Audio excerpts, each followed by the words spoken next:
A very good evening from wherever you're watching us from. Welcome to The Right Show.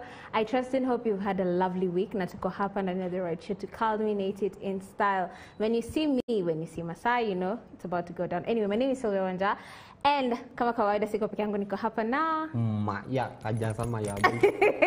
Ya boy, Masai ya Yesu. What's now? Ya boy. Hi. Iko msuri. Shikilia high five. Namuna hivi. Fanya hivi bila mimi anaonyesha namuna hivi. Acha kisirani. Namuna gani? Hautaki shika high five. Sitaki hiyo.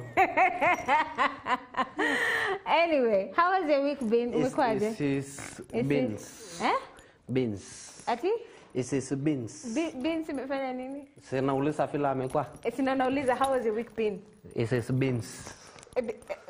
Hiyo inamaanisha? Si kwa inamaliza is why you are been? How has your week been? It's beans.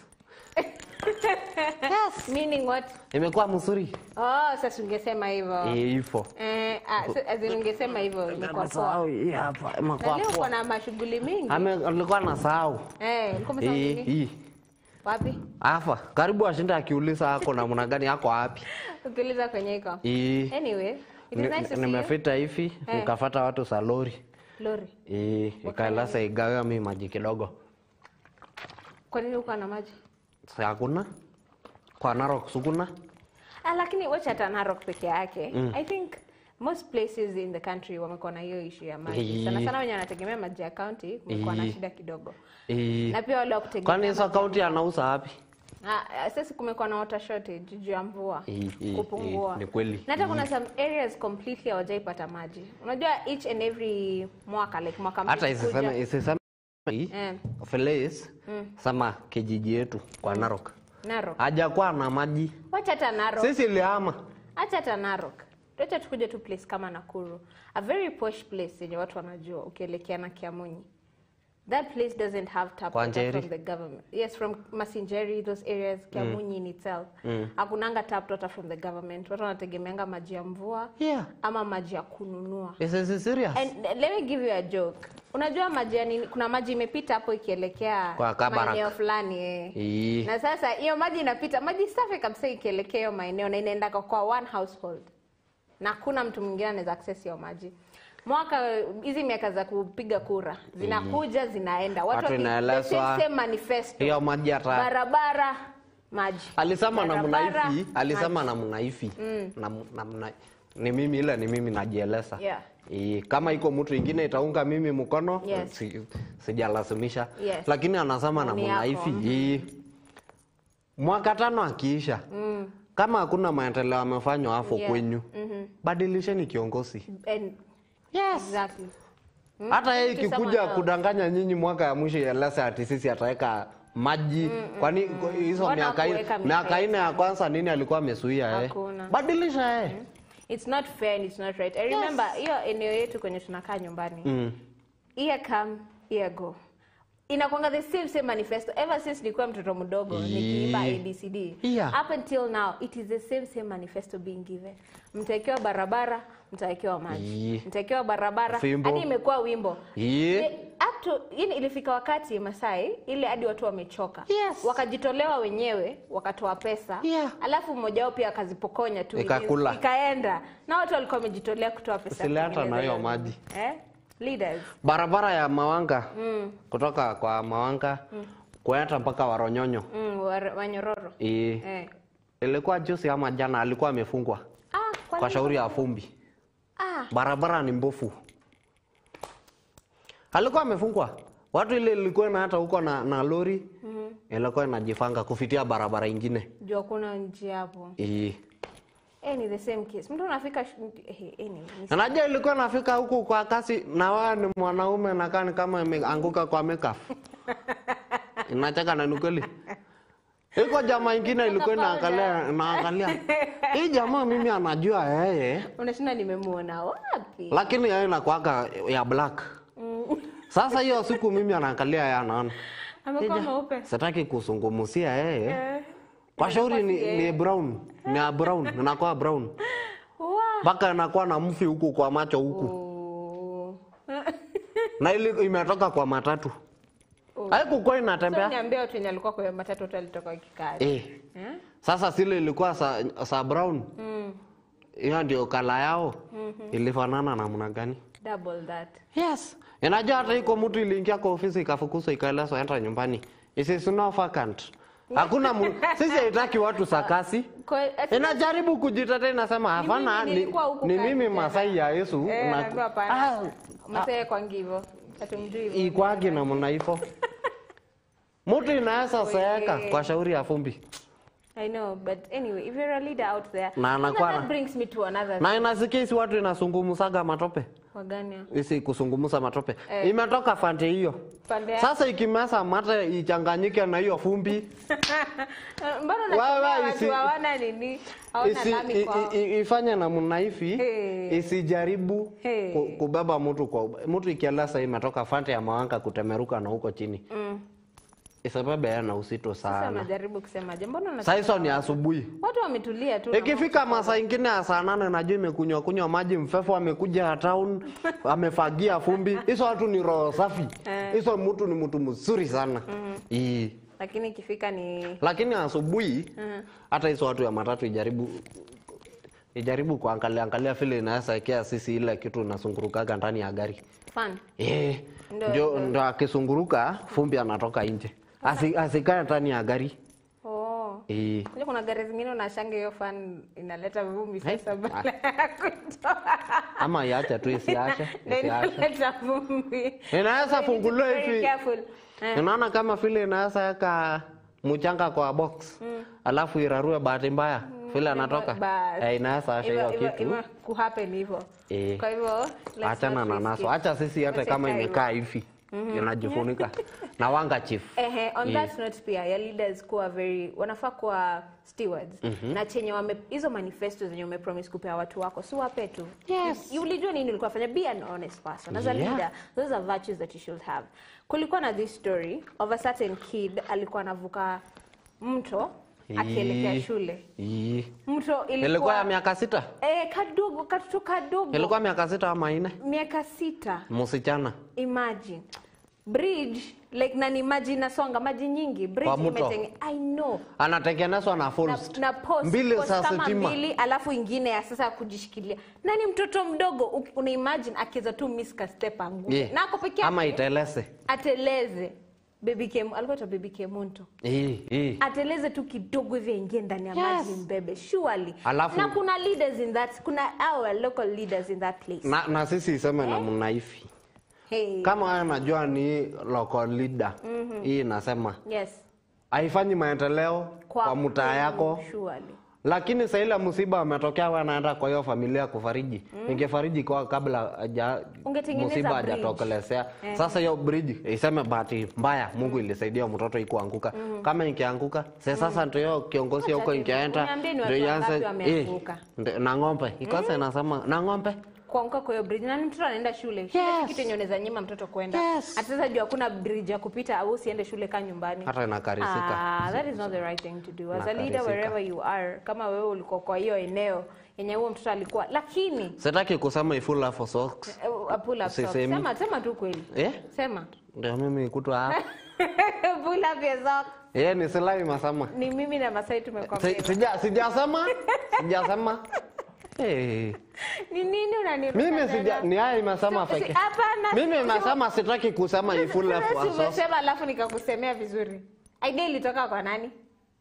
Wewe basi, ni sisi wote wawili tunaongea. Sijasema. Pull up your socks. Kiongozi ile inaangalia mimi sijasema lakini jaribu kutia bidii. Lakini Kenya pia. Sisi iko na Kenyans wako na utu. Imagine Kenyans walikuja pamoja through the help of one very famous comedian. Wenye wamefuatilia story wanamjua.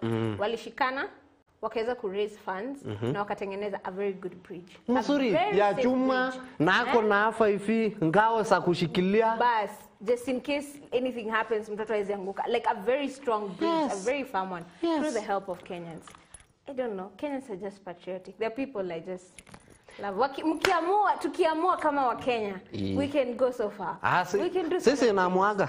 Sisi inamuaga. Tukiamua kushikana pamoja. Sisi ifige hivi simu ieleze fuatia sisi Febel namba yako. Pebili yangu. Paybill. Ama iandike yangu. Andikeni yangu. Alafu nitaeleza. Alafu nitaeleza kwa nini. Sema kwanza kwa nini alafu useme namba.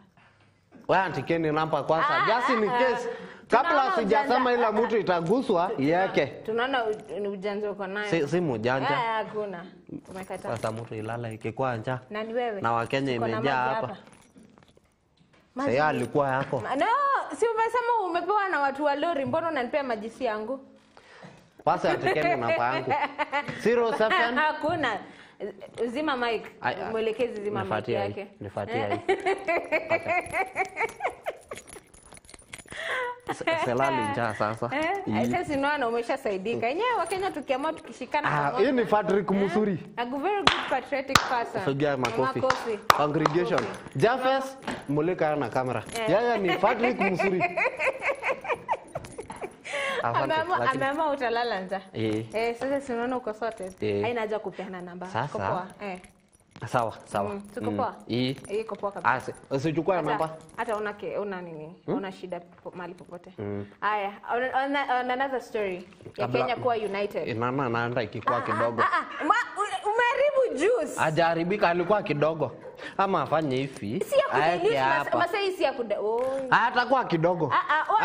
Si ya kuda. Acha ni yake hapa. Hiyo ni ile. Atamwaga. Acha ni yake hapa. Masai si ile ya kudilute. Akwa mingi mara moja. Hiyo ni ile fruit. Si ya kieka majube. Anajua anataka afeleke nyumbani. Sasa Jafes mbona umempea juice? Juu ameharibu tu yote. Hata hiyo. Hata ile ningepewa nikunywe. Sasa ini flavored water. Jumaji hata ni mingi kuliko juice. Ni juice. Sasa inaona amekuwa mingi. Lakini sasa si umeharibu. Sijaharibu. Umeharibu. Hii sasa anakula ni asaisi breast fat. Sasa ni sapa ni jioni. Ni asaisi jioni.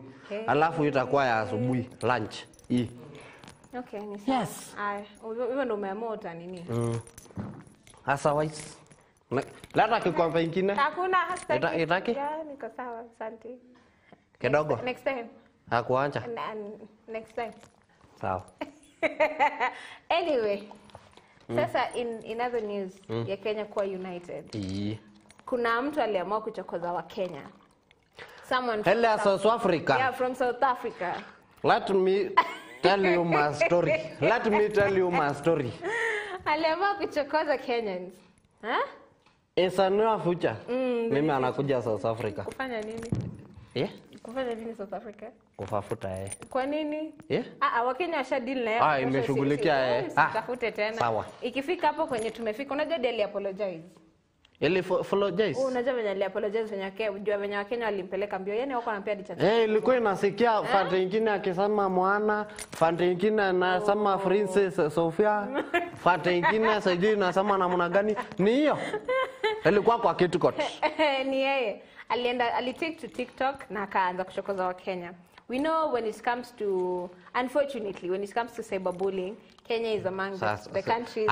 When you Rudia ya jina mzuri. It is not bull. No, cyberbullying. It is not. No. Kenyans are... take precaution. Sama code DF. Code DF. But hapana cyberbullying. It is not bullying. No. It is. Kenya Online Defense Yes, it's called namna hivyo. Bado ni bullies. It is not online kwanza. I'm take precaution. Yes, lie. No. I think people know. If you come at Kenya. Unajua inazungumza wapi? I'm a Kenyan. Yeah. Kenyan. Mimi kwa kusungu. Mimi KitKat yangu na hata kufunga. Sama code DF. Sawa. Hata nyinyi mmesikia mimi nimekataa saa. Okay. Kenya Online Defense Forces. Hivyo ndo umesema tuwaite. Sasa. Ikianza kusema hiyo nyingine. Wewe itaanza kufika. Masai. Sila watu ya Kenya imeanza kuingililia mimi hapa. Haya, makosa ni yangu. Kenya Online Defense Forces. Kenyans wanakuanga na hiyo kitu sana. Hata mtu anyone from any country knows if you touch anyone in Kenya, they come at you. Kila mtu anakukuta. Najua uzuri ni nini? Ako kwa wimbo yetu ya taifa. Kwa umoja fangeni, undugu pamoja. Kila siku uwe na mshuru. Eti? Hiyo ni verse gani? Ama uliongeza yako ya fili. Ni anakuaga ya fili. Yaani inamaanisha sisi nakusanyika, tunaungana. Hiyo. Hebu atalea. Tuungane mikono pamoja kwa kasi. Kila siku tuwe na ushuru. Hiyo. Ushuru wa shukrani. Hiyo. Sasa hiyo hako kwa wimbo yetu ya taifa. Sasa wewe unangojea sisi tengamane kwa nini? Lakini hapana, watu walipeleka huo mtumbio. Alimake tu comment kuhusu venye Kenya tunakuanga very loud online, lakini kwa AFCON hakuna mali tunasikika. AFCON ni hizi games zilikuwa za sisi. Sasa ndo alikuwa anachambua kieleza kwa nini Kenya hatuko kwa AFCON na venye tu tumenyamaza kwa AFCON tunafaa kunyamaza hadi online. Sasa wajua sisi kuna kabila ngapi huko? Wakenya wakaamua. Unajua iko kabila anaweza tetea sisi akikuwa feke yake, kusungumusa feke yake. Wakenya wakaamua kupelekana mbio. Niliona hizo vita. Kenya Online Defense Forces. Na by the way, tumie watu. Na by the way. Kwa hiyo KDF. Sisi haiko na sila watu specific. Sisi inatumaga hizo vita. Vita ya pale mtu. Ingine inaitagwa I am ya kwanza. Iko ingine inasemaga excuse me. Hiyo ni afili. Excuse me. Iko ingine inaitwa sitaki kutaja majina. Hizo ndio mabingwa. Sisi wengine inakuaga spectacles ya kushangilia. Na kuhurumia watu.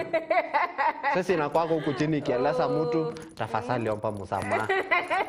Na sibaisi watu inaomba msamaha. Wanaomba msamaha. Hata ile haraka. Ndio wamekimbizwa. Hata leo Nigeria wakusema hatuna stima. Sitaki kusema. Lakini nini mbaya tena? Na ingine ya Rwanda. Alisema nini? Ilikuwa nasema Kenya sokuna music. Hizi vita za mtandao jameni. Nini? Na nilialasa nyinyi. Nini? Itoa pesa kwa dola yake kwa pound. Na watu hawakusikia. Nilialasa nyinyi itoa pesa ikikuwa dollars ikikuwa pound. Vile mimi anaweka. Ikikuwa euro. Ikikuwa Swiss. Sasa dola rudi chini. Sasa unataka kusema wenye wako kusikiza ndo kitaumana. Inawaramba. Yes. Inawaramba saisi. Yes. But the value of nini imeshuka chini. Imeshuka kutoka. Unasema itaki? Uko tu sawa kwenye. Na hii ni asubuhi. 145. Amebakisha ya asubuhi. Ya asubuhi. Uko sure itafika? Acha nifiche.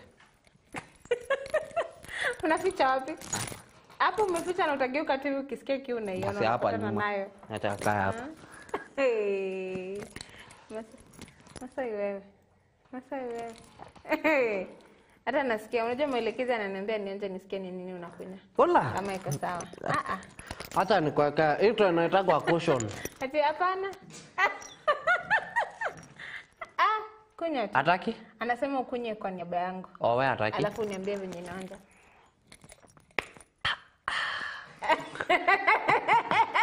Ni tamu. Bebe hivi ulikuwa unasema kuhusu the inaitwaje? Dola. National anthem. Unajua imerankiwa among the 14 best dunia mzima. 14 best national anthems in the world by nasikia kufita hapa nikisamilia wa Kenya sote. Tuimbie. Tuimbie. Kisungu ama Kiswahili? Kiswahili. Acha hata nisikupe ngumu Kiswahili. Na najua Kisungu. Sema Kiswahili. Simama. Haya. Simama. Okay. Better bet washa. Okay. Fega hivi.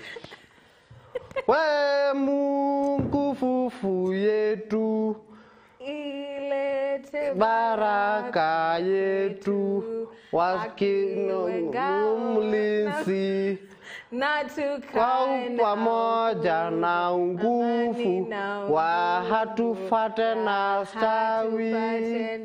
stawi. Wa gods of all creation, and our national anthem is a shoulder defender. Amen. Nifo. Surely. Yes, sasa ameimba na Kizungu na Kiswahili. Hakuna Masai. Umetuachia katikati. Sasa unajua kwanza peke yake. Ya pili. Unajua ikisimamo ya kimataifa anaimbwa moja. Aimba na Kimasai. Aimbi zote tatu. Imba na Kimasai. Haiwezi kuelewa. Nitaelewa. Haiwezi. Nitaelewa. Angaachana na nani? Mwelekezi atanitafsiri. Haijui hata Hata anajua. Motion haijui. Anasema anajua. Ndio maana anasema imba alafu atatafsiri. Kwa yangu. Jana nani nayo? Hapana.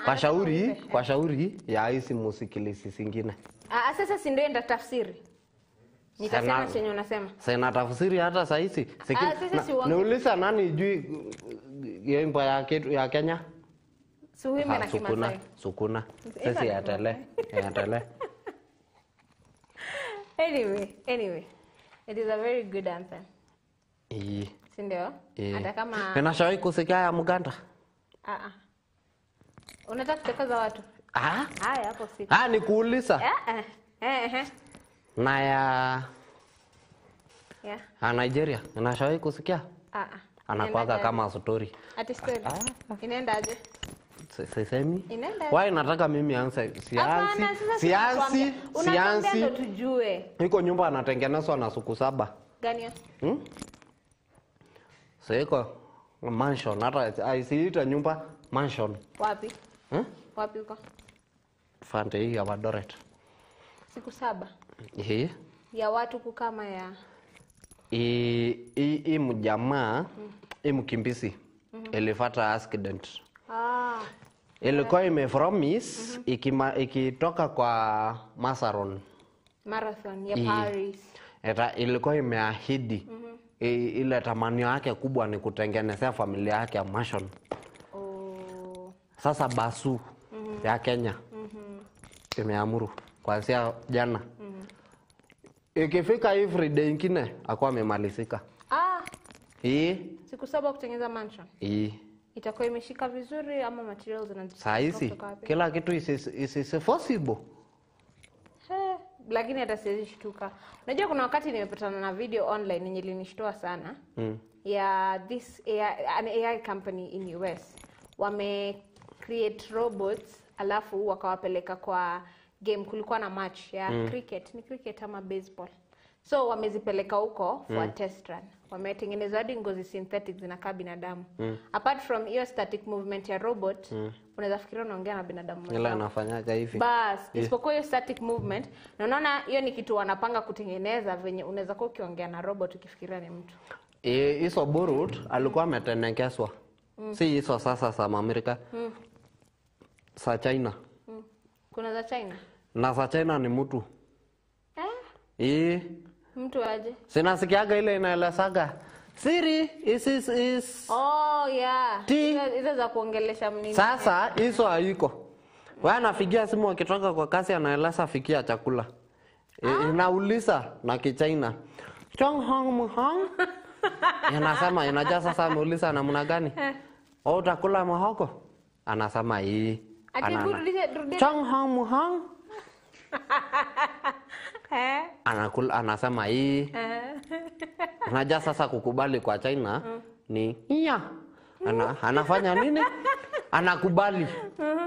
Alafu anafika muogo. Uongo. Unajua umenikumbusha mimi venye umetuongelesha hapo, umenikumbusha huyo content creator mwenye anajifanya anaongelesha watu Ki-Chinese kwa ya Tanzania. Sasa mimi anajua. Hakuna. Mimi anajua. Wewe na yeye one WhatsApp group. Naona ikitaka kusema kama imeelewa. Ban fanso hia. Hiyo ni nini? Wewe imeelewa? Hebu rudia tena. Ban fanso hia. Wewe imeelewa? Ni hivyo. Hakuna. Hata kama sijui Mandarin hiyo hapa. Kuuliza kusema mimi anaitwa Masai ya Yesu. Ninasema Mia Hong Masai ya Yesu. Ati? Mia Hong Masai ya Yesu. Mia Hong. Ni hivyo. Akusema bye. Nyahu. Si ni kweli. Hakuna. Ni wewe unajua. Nasema. Hata kama sijui najua si. Inaeleza nya. Mbona tena jina lako tena? Bamfansom hio. Nasema. Umebadilisha. Ni hivyo. Hiyo ndo nimekushika. Ni hivyo. Ati? Ni wachana. Umesema hapana, umesema kusema jina ni Hong. Sentia. Sindio Bamfanso mi Hong. Bamfanso imetoka wapi? Sasa ilikuwa na Bamfanso. Hakuna. Chana is a building, sila sasika. Chana sila sasika, Samai Mario is a building. Yes. Ndelea kuchokoza watu kabisa. Sijui kama umeona hii video yenye na trend online. Ya Gen Z wakipika juice kwani mama tena. Ya mwisho. Zilikuwa kesho morning. Ya mwisho, unasema ya mwisho. Fake yake. Hivyo ndo watu, unajua nishaisikia watu wakisema haizi lala na snacks kwa nyumba, lazima moja itoke. Ya mwisho. Itoke aende ama snack itoke. Hata nimeficha hapa. Wapi? Hapa. Haya. Tutakuwa witnesses, all of us are witnesses. Yes. Hautamaza issue ukiwa nayo, utakuwa umekunywa yote. Sawa? Basi acha nikunywa ya mwisho. Alafu nitakunywa hii ya mwisho, alafu sitakunywa hii. Nikukunywa ya mwisho, nikunywa hii nibakisha hii hapa. Ati? Ukunywa hiyo bakisha hii? Ya hii.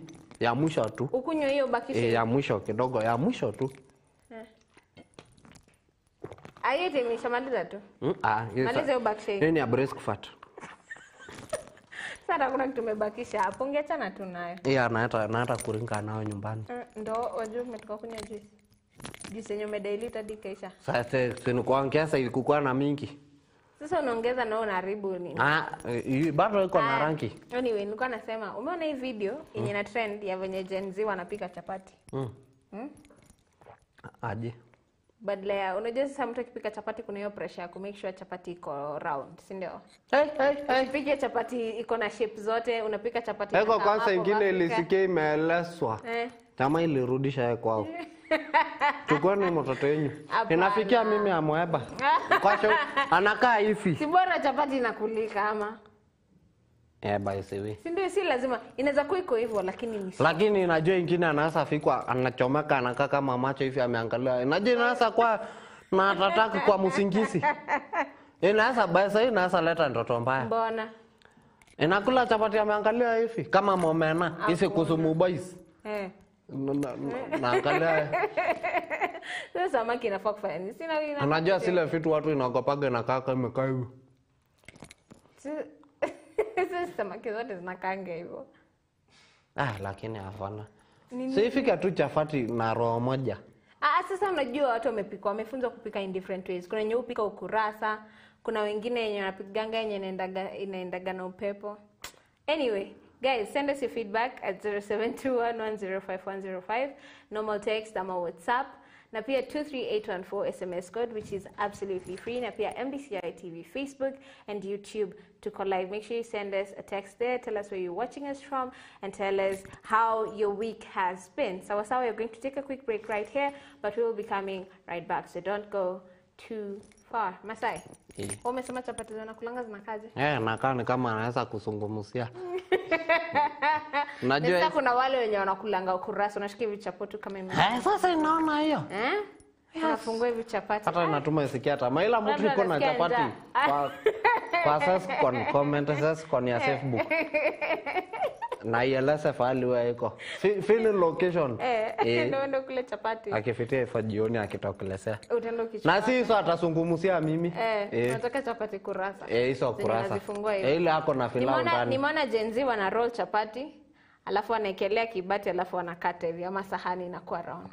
Mimi generation anasumbua mimi. Karibu mimi nakuwa na stress kwa mguu. Back. Yes, don't go too far.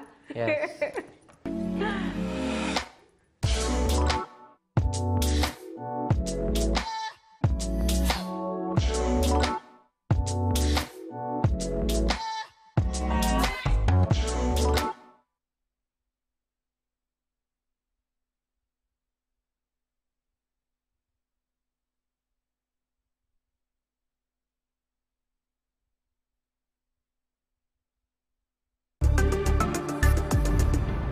MBCI Television, transforming lives. Welcome to Africa International University, where education meets transformation. At AIU, we don't just educate, we inspire and innovate, shaping Christ-centered leaders who will transform Africa and the world. Our academic programs cater to every ambition: certificates, diplomas, bachelor's, postgraduate, master's, and PhDs. Join our international community and embark on an exciting academic journey that goes beyond borders. We lead, we innovate, we inspire, because at AIU, we are more than a university. We are a family with a common goal of transforming the world. The time is now. Enroll in AIU and be a part of a university in the heart of Africa, with Africa on its heart. Africa International University, where dreams take flight and leaders are born.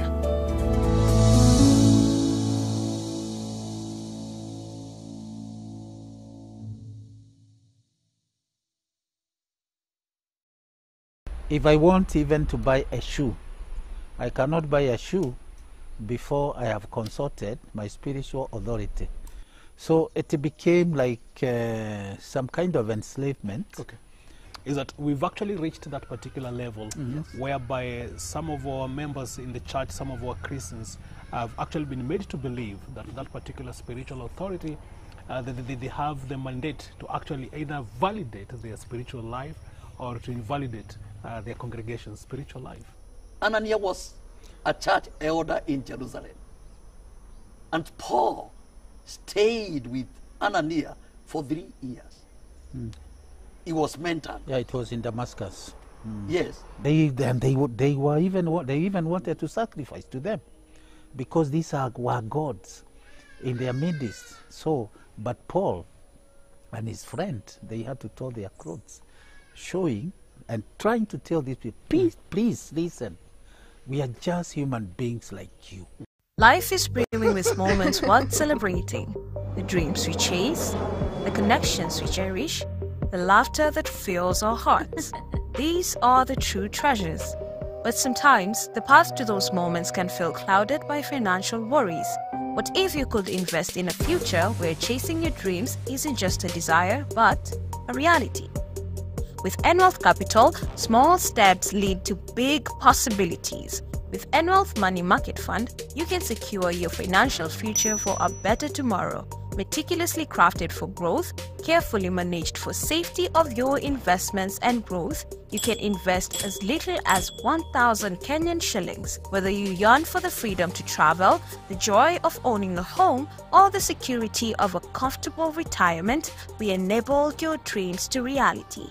Sign up today through www.nwealth.co.ke/capital or call 0700 617 443 and secure a lifetime of financial well-being and dignity through N-Wealth. N-Wealth Capital Unit Trust Scheme is approved by CMA, which does not take responsibility for the financial soundness of the scheme. Prices of shares and income may fluctuate, and the right to redeem shares may be suspended. N-Wealth Capital Limited is a subsidiary entity of N-Wealth Financial Services Limited with regulatory approvals to provide pensions, investments, and insurance services.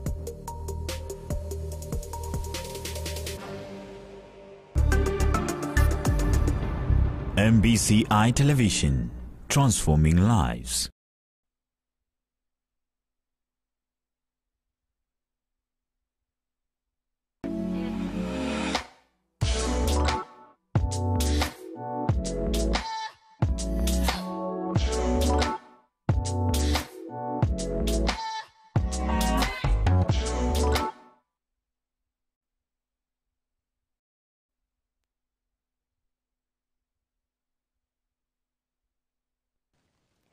Yes, welcome back, guys. Remember, this is the right show with me, Sylvia Manja.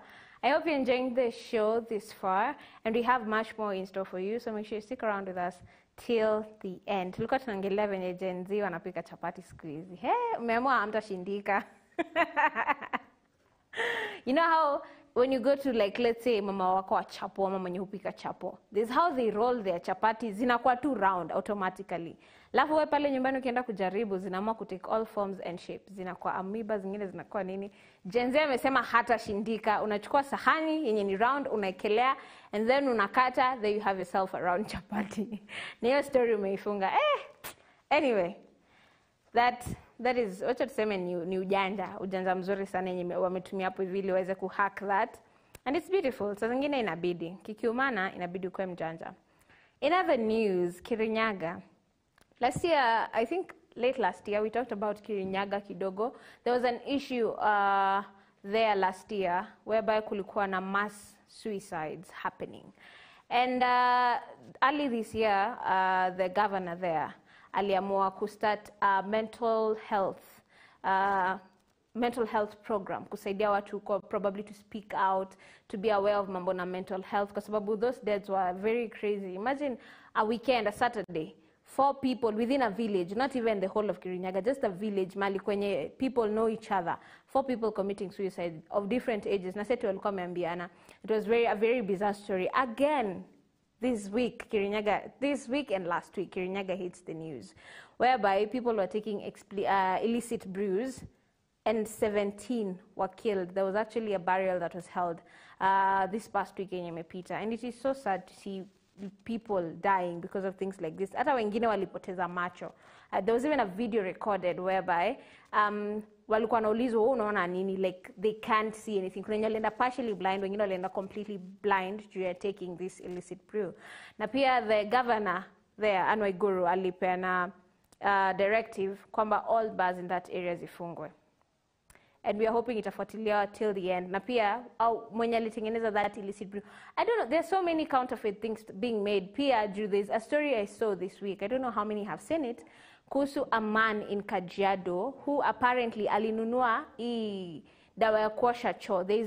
Kuna ile yenye unanunuanga kwa supermarket, different brands, but kuna hii ingine yenye inatengenezangwa tu kwa barabara and then people buy, wanakwambia ni perfume ya kuosha choo nini. So a man bought such a liquid, of which alinunua probably ni kitu alikuwa amezoea ama aliamua for the first time, let me buy this thing and try it out, only for him to kufungua hiyo chupa kujaribu kuitumia kwa choo yake, and then the fumes zenye zilikuwa zinatoka from that dawa zikamchoka akakufa. Like zilikuwa very very dangerous fumes. Makes me question nini ilikuwa inatumika kutengeneza hii perfume such that someone can inhale it and die. I don't know if the man was going through an underlying condition, ikakuwa triggered by the scent yenye ilitoka hapo, but it's not the right thing to do. Another video yenye tuliona ni venye njugu zilikuwa zinachomwa in Nairobi, the ones zinazungushwa kwa street. Like mtu alikuwa anazichoma na sulfuric acid in a very condition hiyo place venye kulikuwa kunakaa, Mungu wangu. Yaani ukiona tu unaanza kujiombea isikuwa ushaipatana na hizo njugu mahali na ukazikula. Hey, wana biashara jamani, tafadhali. Please do not create things na shortcut because it's cheaper. At the end unaenda kuhurt mtu wenyewe. Hebu imagine kukula njugu zimechomwa na sulfuric acid. Alafu kitu inatumia kuchomea ni kasufuria kanakaa kame imeunguza vitu mingi sana. Please let us do what is right, okay? And probably things will be better. Wengine nao wenye walishikwa. Hey, some young people lakini nini shida yetu ni gani? Hebu we need to bring our brains together and talk about this. We understand that situation is tricky kiasi. The job market is flooded. It's very hard for us to find a good job out there. Lakini please don't result into crime, okay? There were 4 people wenye walishikwa. Unaona watu wenye wanapigianga watu simu wanakuambia, "Hi, nimekutumia 4,000 shillings." So saizi wamecome up na mbinu zingine mpya kali ati hello, your daughter amevunjika mguu, please send money, sijui nini. Unapea mzazi heart attack nyumbani akifikiria mtoto wake ako na shida, only to find out baadaye after ameshatuma like 20k that ilikuwa scam. Surely young people, let's not do that. Just sasa uniambia the moment unajua you will do that crime, you will thrive for the time you thrive, but hiyo pesa umepata that money, it won't do anything substantial for you, okay? Alafu mko na serikali ni ndefu, na hata kama utashikwa, God is watching you. Sawa? Na kuna malita result you if you result to using dishonest means to make ends meet. Tuko na hustle safi hapa yenye tunaletwa na Jacinta Githenya each and every Saturday. Inakuja na different side hustles that you can do that can make you some good money and probably it will get you to your dream job, okay? So please don't subject yourself to such, okay? Ni sawa?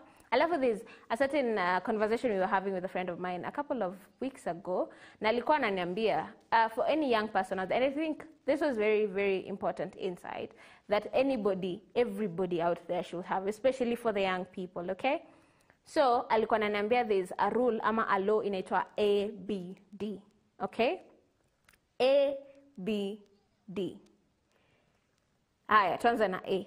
A ni any job. Find any job that you can do. Not illegal, not an illegal job, okay? Just find any job that you can do. And that job, any job, it will lead you to B, a better job. Sawa sawa? Remember, it's the ABD rule. A will lead you to any job, then you go to B, it will lead you to a better job, and then you go to D, it will lead you to your dream job. But kumbuka, it's an ABD. Janza na DBA ama nini, ianza na ABD. So you start with any job. Any job, do it to the best of your ability. Whatever job it is that you'll get, whether it's a side hustle you'll start, whether it's a small employment, mahali umekuwa interested kufanya kitu, whether it's within your line of work, whether it's something different from what you want to do, that any job, start there and give you all. Don't give yourself half-hearted. Don't jitole kwa hiyo kazi unafanya. Wacha nikwambie, God who watch, okay? Alafu hiyo kujitolea, other people also see. And that hiyo kujitolea kwa hiyo any job will get you to the better job. And then from that better job, again, give yourself diligently. Be a steward. Do whatever you need to do to make sure you're giving your all in that better job and umepata. Then from that better job, it will lead you to your dream job. Sawa sawa? It's a process. Kuna wengine wanatokanga immediately wanafika kwa dream job. Kudos to you. The grace of God is sufficient. Kuna mwingine atatoka aingie ndani ya better job. Na kuna mwingine utaanza from A, ndo uende B, uende D. Just trust the process and flow with it. Alafu you will get there. Just trust the process. Make sure you talk to God about it. And no, it can be hard. It can be hard really holding on kusema, nitafanya hivi hivi. Just believe in God. Sawa sawa? And He will come through for you. Do not give up on yourself. Do not give up on God's plan for you. Sawa sawa? Tumesema ABD. Any job, better job, and then you'll get to your dream job. Sasa kumekuwa na games zinaendelea. AFCON. I myself am not a big football fan, lakini for the AFCON unajua kumekuwa na kelele nyingi online, sijui Nigeria versus what, South Africa versus nini.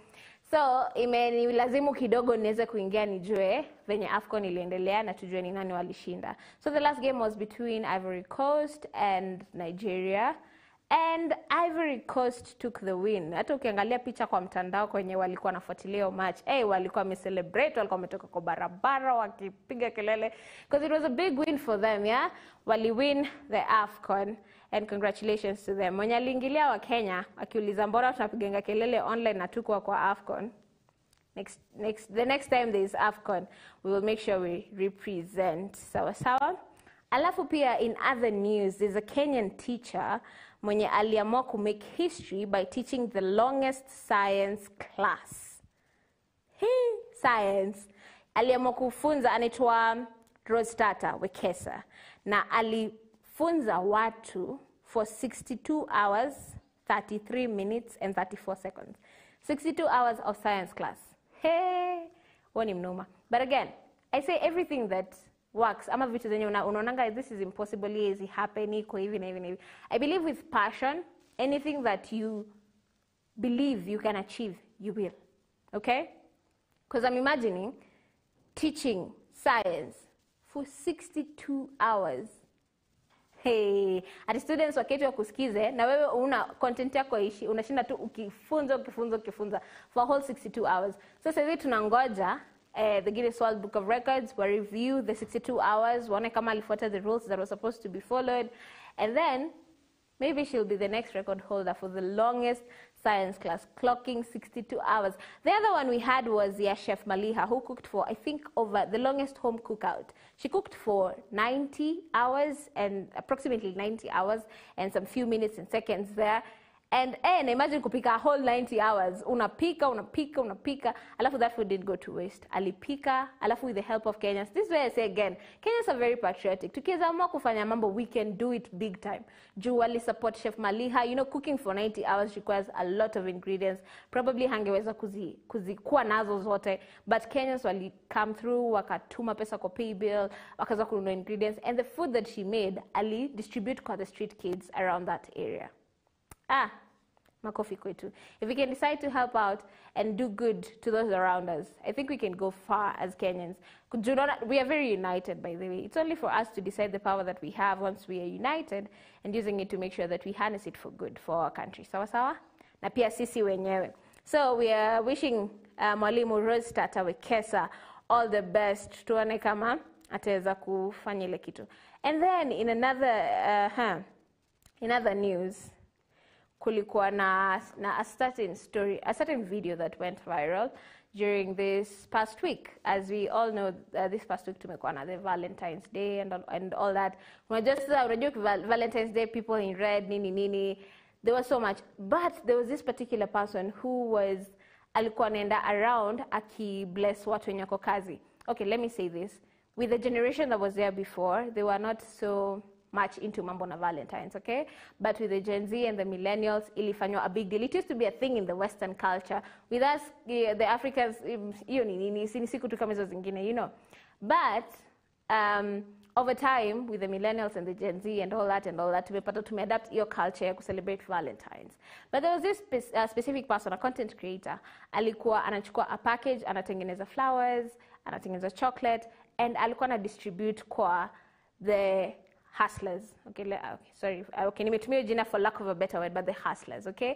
Anaenda anapata mtu anahook mahali, anampea that package, anaenda anapea mama mboga mahali, anampea your package. And someone was asking them, mbona unafanya hivyo? Like, why would you spend your time giving people flowers and chocolates? Like, I mean, so tafute pesa ufanye kitu ingine. And alikuwa anasema, like, Valentine's to him is not about the romantic love pekee. There are other people within us, our surrounding, wenye wanasaidia maisha inakuwa rahisi kwetu, but we barely notice them, okay? That's mama mboga. Kama hangekuwa hapo, nasema umetoka job umechelewa, hauwezi kuingia soko. Mama mboga si ndo anakusort kununua. Kama una travel mahali, unasikia queue ulisahau kuingia supermarket, and your time is almost up, gari nataka kutoka, sio hoka natakuletea maji. So alikuwa anasema it's about appreciating each and every person. And I thought it's important for me to share that. Like, it's not only about the romantic bit of it, but pia everyone generally. So make sure you share that love with that neighbor, with that. You know, it's funny how we ignore the smallest things and it's not happen around us. Instead of appreciating the person next to you, unaenda ku-appreciate mwenye ako mbali zaidi. Ukisahau, unafaa kuangalia by the way. Appreciate the people around you. Hadi kama ni mama mboga, mtips kumoja, msurprise, mnunulie kasoda. It'll go a long way by the way. Hata nikisema kikuserve, hadi anakwambia hata kuuliza customer ni kukatakati hata kuongezea bonus, okay? So make sure you share love wherever you go, whatever it is that you do, make sure you share some love. Okay? Amazing. Alafu pia kuna hii issue ya people kuanguka kwa manholes. Hey, wacha sijui niseme nini. There's been a lot of neglect na the things happening around us, especially tumesikia of many cases mtu amepigwa shock na stima due to wires zenye ziko tu naked na zimeachwa hapo hivi, like watu wenye walikuwa tengeneza stima wako kwa careful wakitengeneza ama so much mishandling of things. And sasa hizi nasikia kuna manholes in Uasin Gishu zenye zimeachwa open na watu wamekuwa wakianguka na wakiumia sana. Okay? And I'm pretty sure it's not the only thing, but I'm saying it's upon us as Kenyans. If you feel like there's something that is falling short within your community, there are certain ways and various channels that you can use to reach your leaders. Okay? Unajua saa zingine, we might say, oh, leaders are not doing this, leaders are not doing that, but are we playing our part? Unapatanga most of the time, leaders wanashinanga Nairobi, in the capital, meetings, nini, hizo sittings. So it is up to us to voice, to like raise our voices, and to share whatever it is that we are going through, so that for change to happen, okay? So if we can do that, tunaweza na mbali sana. Kwa hivyo, if you're in a position to, as a young person who is working in your community, figure out the right channels that you can use to make sure you reach your leaders, ndoweze ku explain what is happening within your community. Is it an issue with stima? Is it an issue with maji? Is it an issue with roads? Is it an insecurity issue? Make sure your voice is heard. Kwa sababu usipoongea, haitajulikana. Na kama isipojulikana, no change will happen, okay? Yes, so with that, tumemaliza weekly updates. Sasa tuingie kwa the topic of discussion today. Okay? So let's follow through. So topic ya leo ni kuhusu emotional expression. Okay? Emotional expression. As human beings, tunajipataga we are emotional beings, whether we like it or not. Kwa sababu emotions are part of our everyday life. Kuna wakati utasikia umefurahi, kuna wakati utasikia umekasirika, kuna wakati utasikia umejam, kuna wakati utasikia umeboeka. These are emotions, and everyone as a human being wako susceptible to emotions. Lazima zitakupata one or another. Na sasa kuna kitu moja, like nimesikia on several occasions, psychologists wakiongelea wakisema, most people tuna miss out on the EQ, okay? EQ ni emotional intelligence. Unapata mtu IQ iko sawa kabisa. IQ ni the intellectual intelligence. Hiyo ya masomo nini mtu ako chonjo kabisa. But ikikuja ni kwa EQ, you're falling short. Okay? So tunataka kujua what are the best ways ama what are the tips for emotional expression? Kwa sababu I can't imagine there are very different environments zenye tuko exposed to. Be it school, be it work, be it the social gatherings, be it we're exposed to so many different environments, and we need to express ourselves emotionally in different ways. Kuna venye unaweza react nyumbani, haufai kureact kazini. Kuna venye unaweza react kazini, haufai kureact socially. Kuna venye. So we need to learn and understand the tips on how we can actually express ourselves emotionally in different environments. Okay? Aya. Tuanze na those tips for emotional expression. Number 1, we have the first tip is identify your emotion. Okay? Nini una feel? When is it anger? Is it happiness? There was a certain particular time, I have a lot of friends, and most of them wamesoma psychology, ama something to do with psychology, ama they have been exposed to so much psychology. Na kaniuliza, how are you today? Nikamwambia, I am doing good. Aliniambia, that is not the answer to that question, okay? How are you doing today? You're supposed to express how you're feeling. And good is not a feeling. Okay, good is not a feeling. Kama ningesema I am happy, that's the answer now to that question. Ama I am sad, ama I am angry, ama that is how you're supposed to express yourself. Ukisema I am doing good, that is a form of you're dismissing someone. Hautaki kuongea about how you are actually doing, dismiss hivyo. Like I am good. Jutaki anything extra. Ni kama create boundary. How are you doing today? I am good. Junaja past that, there's nothing else to ask. But the moment you say, I am feeling sad, now there has to be a conversation going. So the first step is identify your emotion. Take a moment. Whether it's that conversation you're having, take a moment to understand. What are you feeling in that exact moment? Ndoweze kujiexpress vizuri. If it's anger, na unajua if you express yourself, you might say the wrong things. Hapo ndo unajua, this is a moment whereby I need to be very careful how I express myself. Kumbuka tena in a heat of anger, so many things can happen. And there's a while back, we had that conversation about anger. Anger is it is an emotion that we have, but it's a very dangerous one. If you cannot control it, itakuweka kwa moto, okay? So, understand, recognize the feeling that you're having, understand the feeling, and understand that feeling. Your self-awareness ya kujua, this is how I'm feeling at this particular moment, itakusaidia kujua how to handle that situation. And handle it in the best way possible. Si kusema kuhandle, upige mtu kofi moja alafu useme, nimehandle your emotion. No. If you know it's an emotion that is going to bring violence, jua venye utaihandle vizuri. And the best way is to be self-aware, identify that emotion that you're feeling at that particular precise moment. If it's happiness, if it's sadness, whatever the emotion is, identify it first, okay? And then, number 2, use I statements, okay? When you're expressing emotions, use I. Usiseme, tuko tu sawa, tuko wewe na nani, sema mimi, I am feeling happy. Don't say, we are all happy. Who is happy? You. So when you're expressing yourself emotionally, use I. Because the moment you use that general thing, you're either blaming others for the feeling that you're feeling, ama you're relating it with others. And probably someone else is sad when you're happy. Because emotions are not all the same. What talk on different emotions depending on the different events that are happening in life. Let me take an example, a school environment, okay? There are different students coming from different areas, wako kila mahali, okay? So, kuna student alitoka kwa nyumbani hajakula breakfast, so amekuja amekasirika. Kuna mwingine, the previous night aliletewa present na babake amekuja amefurahi. Kuna mwingine, like they have different emotions, okay? So, if a teacher comes and generally asks the class, how are you all doing today? Mtajibu, we are all doing fine. But it's different for everyone, okay? So when it comes to expressing yourself, don't use a general term. Refer to yourself as I. I am feeling happy. I am feeling sad. Don't generalize, okay? Ama tuseme kama mmeongea na mtu mmekorofishana kidogo in that work environment, tuseme we are angry at each other. No. Sema I. Probably yeye hana shida na wewe, lakini wewe umeassume uko na shida na wewe. So, if expressing yourself emotionally, make sure you focus on you. I am feeling this, I am feeling that, I am happy, I am sad, I am. Alafu pia inasaidia sana. Like, it helps you understand and be self-aware of what exactly it is that you're feeling. You have to generalize, haukwangi umepay attention to exactly what is happening to you. Alafu, hiyo itafanya blow off an emotion in your fight. That is, even when like when it comes to anger, you don't bottle it up inside. Ama any emotion. Mtu una feel sad, unaibottle. Una feel sad, tena unaiweka chini. No, but the moment you're aware of what you're feeling, utaweza kujiexpress. Sawa sawa, na uweze find a solution to it. Hi, number 3, be specific. Be very specific about whatever it is that you're feeling. Okay? Instead of kuwa vague about it, express it. Be specific as you express it. I am sad because of this, this, this, and this.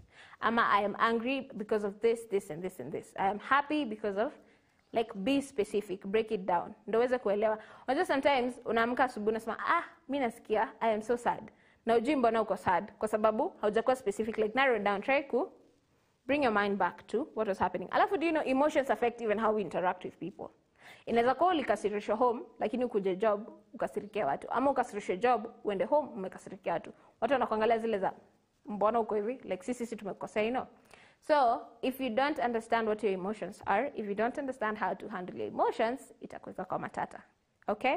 So the sooner you understand your emotions, the sooner you get to control your emotions, the better it is going to be for you. So be specific. Whatever emotion it is that you're feeling, however it is, it may affect, understand it, so that when it comes to even expressing yourself, it becomes easier. You may narrow down to exactly the point in ilikuguza ama iliku affect. Okay? Hi, number 4. Use non-verbal cues. Okay? When you're expressing your emotions. And inaenda both sides. When you're expressing yourself to someone, angalia venye they are taking it. Your emotional expression. Ndio ujue, if you're going overboard, kwenye unafaa kushika breaks kidogo, ama you should keep going. Pay attention to the other person's non-verbal cues. Sasa ni mambo kama body language, tone ama pitch. Ukiongea na mtu usikie sauti imeanza kuwa sharp, ni kama inaenda ikiendanga in octave, unajua hapo funga hiyo story, otherwise mtu ataanza kulia. Okay? So ukiona, just pay attention. Pay attention. Kuna hizo vitu non-verbal. Ile si haongei lakini unaweza tell. Katone ka pitch kamekuwa sharp, unajua hapo machozi inaenda kumwagika. Ama usikie imeanza kuwa na ile bass, unajua hapa hivi kofi itaanguka. So pay attention to those non-verbal cues while expressing your emotions. Okay? On your end and on the other person's end. Ukinotice non-verbal cues zake kidogo, unajua kuna mtu hawezi ongea lakini ukiangalia tu venye anakuangalia unajua hapa, kama if I don't try, things will go wrong. Just pay attention. Ndio ujue however you're expressing your emotions, if it's in the best way possible, ama hapo ndo unafaa kufunga, uachane nayo hapo kwenye iko kwanza, before you handle it later, a little later when things are better. So pay attention to those non-verbal cues. Hata wewe mwenyewe una communicate. Usikue tena too emotional, mtashinda kucommunicate vizuri again. That's what tulikuwa tunasema. When it comes to emotional intelligence, it's very important, especially when it comes to emotional expression. And again, we are all emotional beings. So that is how we operate. There's that feeling of happiness that comes. There's that feeling of sadness that comes. And it's something that we cannot avoid, okay? So the best way is to learn how to express yourself emotionally. There are people who have lost business deals because they couldn't control their emotions, okay? There are people who got business deals because they could control their emotions. So understand how to deal with your emotions and how to express them in the best way possible, okay? Then practice active listening. While expressing your emotions, saa zingine it is very, very sad. We might get carried away while expressing ourselves. You are so focused on getting out what you have without wanting to listen to the other party. So this is where emotional intelligence comes in, okay? As much as you're expressing your emotions, the other person expressing them too, pia yako na emotions, okay? Na probably anataka kuzi-communicate. So you should also practice active listening. Ndo ujue, who is on the wrong? Like what wrong have I done? Ama what step do I need to take to make things right? Okay? So make sure you practice active listening. I'm imagining a situation whereby you're busy expressing your emotions, na mtu mwingine ajaribu kuongelesha na hutaki kumsikiza. itakuwa pointless kwa sababu ni kama mtakuwa na cross communication, like hakuna venye mnaelewana. You're not listening to the other person. Alafu listening is very important. Like there's a certain time while studying oral skills back in school, tulikuwa tunaambiwa the most important part when it comes to conversing with someone is that active listening. Like listen actively. Sile passive uko like, okay, ongea, maliza yako alafu so that I can share my piece. No, from what they are saying. Adi, unaweza tumia reference from what they are saying to express yourself. At least mtu feel, okay, you know what, sipigi kelele for nothing. This person is actually listening. And active listening is a very important aspect in each and every place. Listening is much more important than speaking. Because if you don't listen, what are you speaking? Would I speak a lot of gibberish and a lot of things that are not making sense? So it's very important for you to listen actively. Si ile tu kukaa, unajua kuna wakati back in high school ama primary school, mkitoka lunch after mmekula kamchele na nini na overeat, mnaenda lesson ya biology ama science pale afternoon ni double lesson. Unakaa tu mwalimu anaongea, wewe umeenda uko mbali, macho iko wazi lakini you're not listening, like your mind is elsewhere, so you're a passive listener. There's nothing you're getting. Now in this case, you needed to be very active, okay? You need to listen intentionally so that you can give a response intelligently based on your emotions. Sawa sawa? Yes. And then another one. There was practice active listening. Alafu, you can also do that by like maintaining eye contact. Like there are those things that someone can tell this person is actually listening to me. Maintain eye contact with them, okay? Nakama, like agree with whatever needs to be agreed with. Ama give response. See, let's like, maliza, unatoka unaenda. No, just listen actively, okay? Maintain eye contact. Try to give response to this person. Encourage them to keep going. Encourage them to keep expressing their emotions. So, yes, so practice active listening. Okay? So, we're going to get to the 6th one. Yeah, avoid judgment. But before we get to that one, see, we get me to the HR. Today we're doing things kidogo in a different way, but it's going to be good and it's going to be awesome. So today, meet the HR. Tutakuwa na one, Madam Mary, Miss Mary Masharia from Kyoto School, and she's an educator, okay, a CBC educator at that, and she's giving us her journey. Yani alifosiwa na wazazi, like hata si wazazi, baba yake alimwambia wewe utakuwa mwalimu upende usipende, na kama si walimu I'm not paying for anything else. But along the way she ended up loving it. And now she's just thriving in it. Adi says she's pursuing her master's in the same field. So watch out to meet the HR with Mary. Alafu we see how her journey has been like.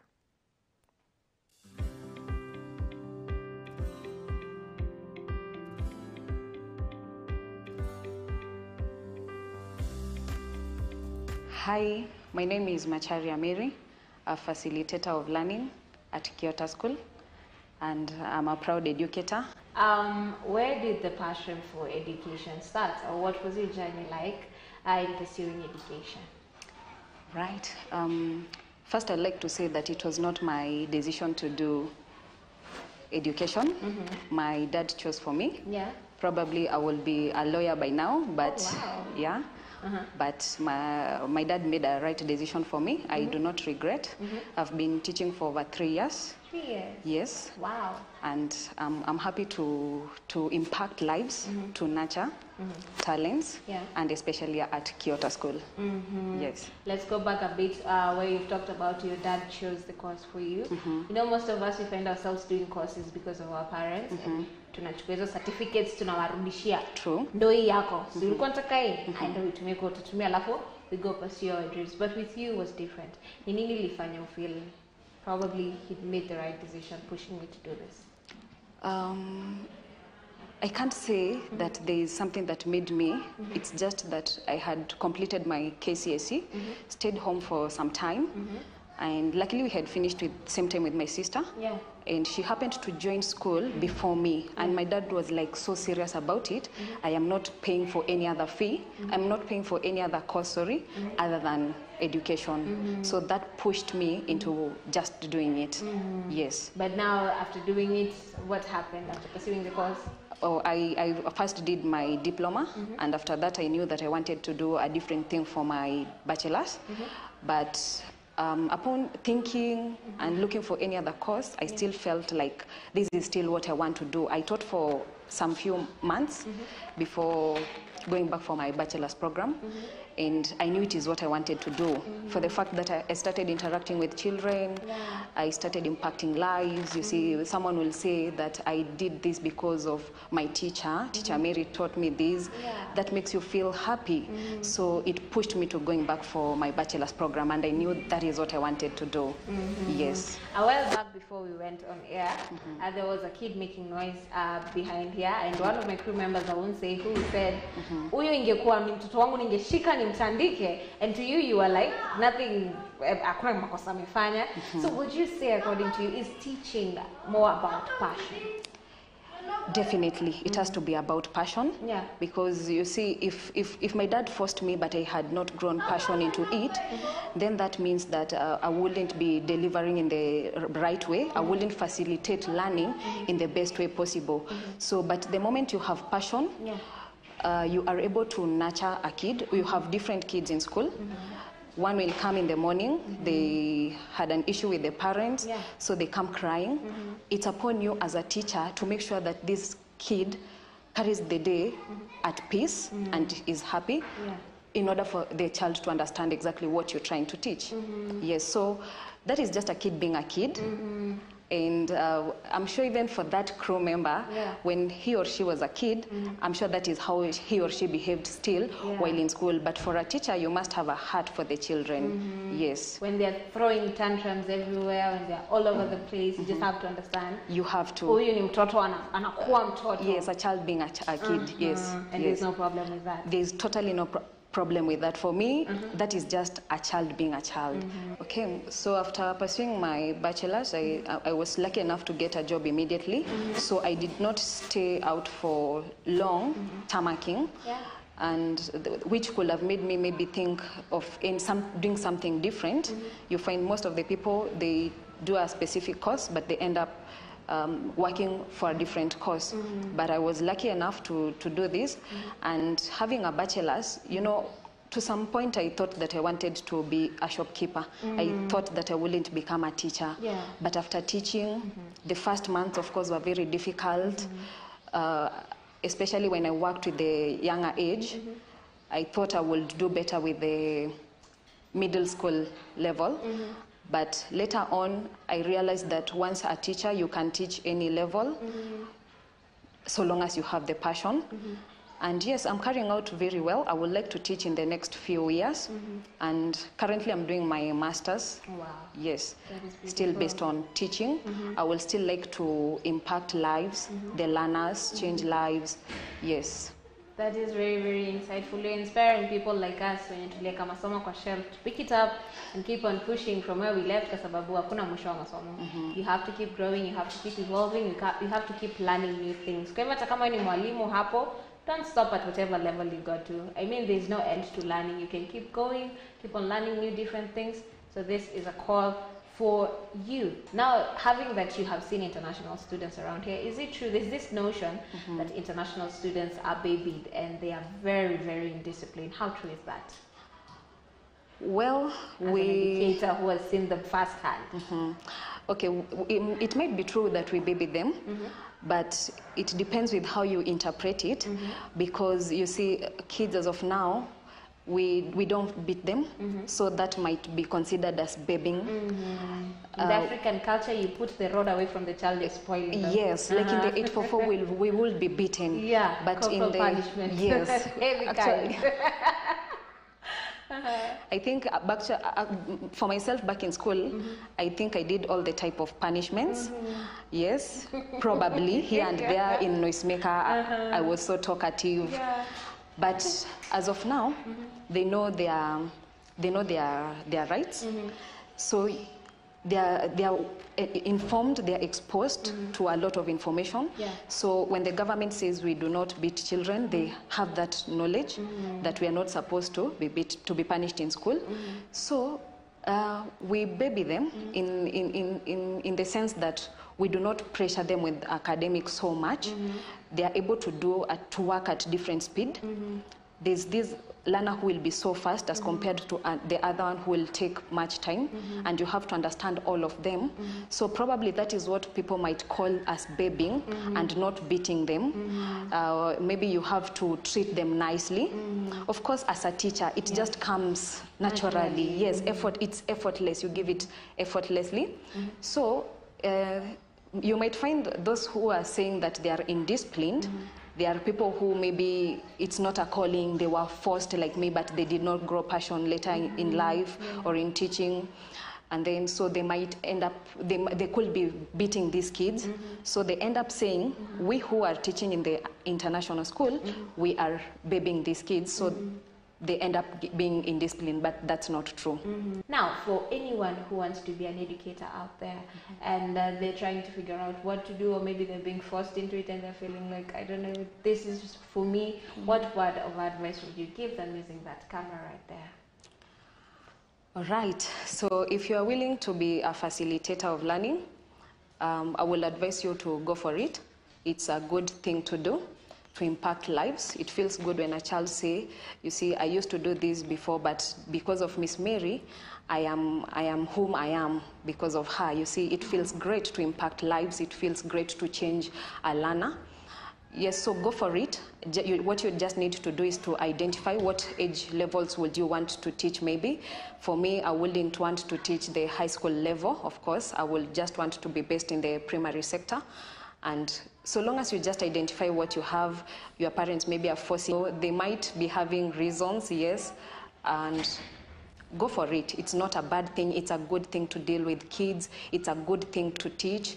It's a good thing to interact with children every day. For me, my greatest quote is always, I am a manager of the world's greatest resource, and that's a child.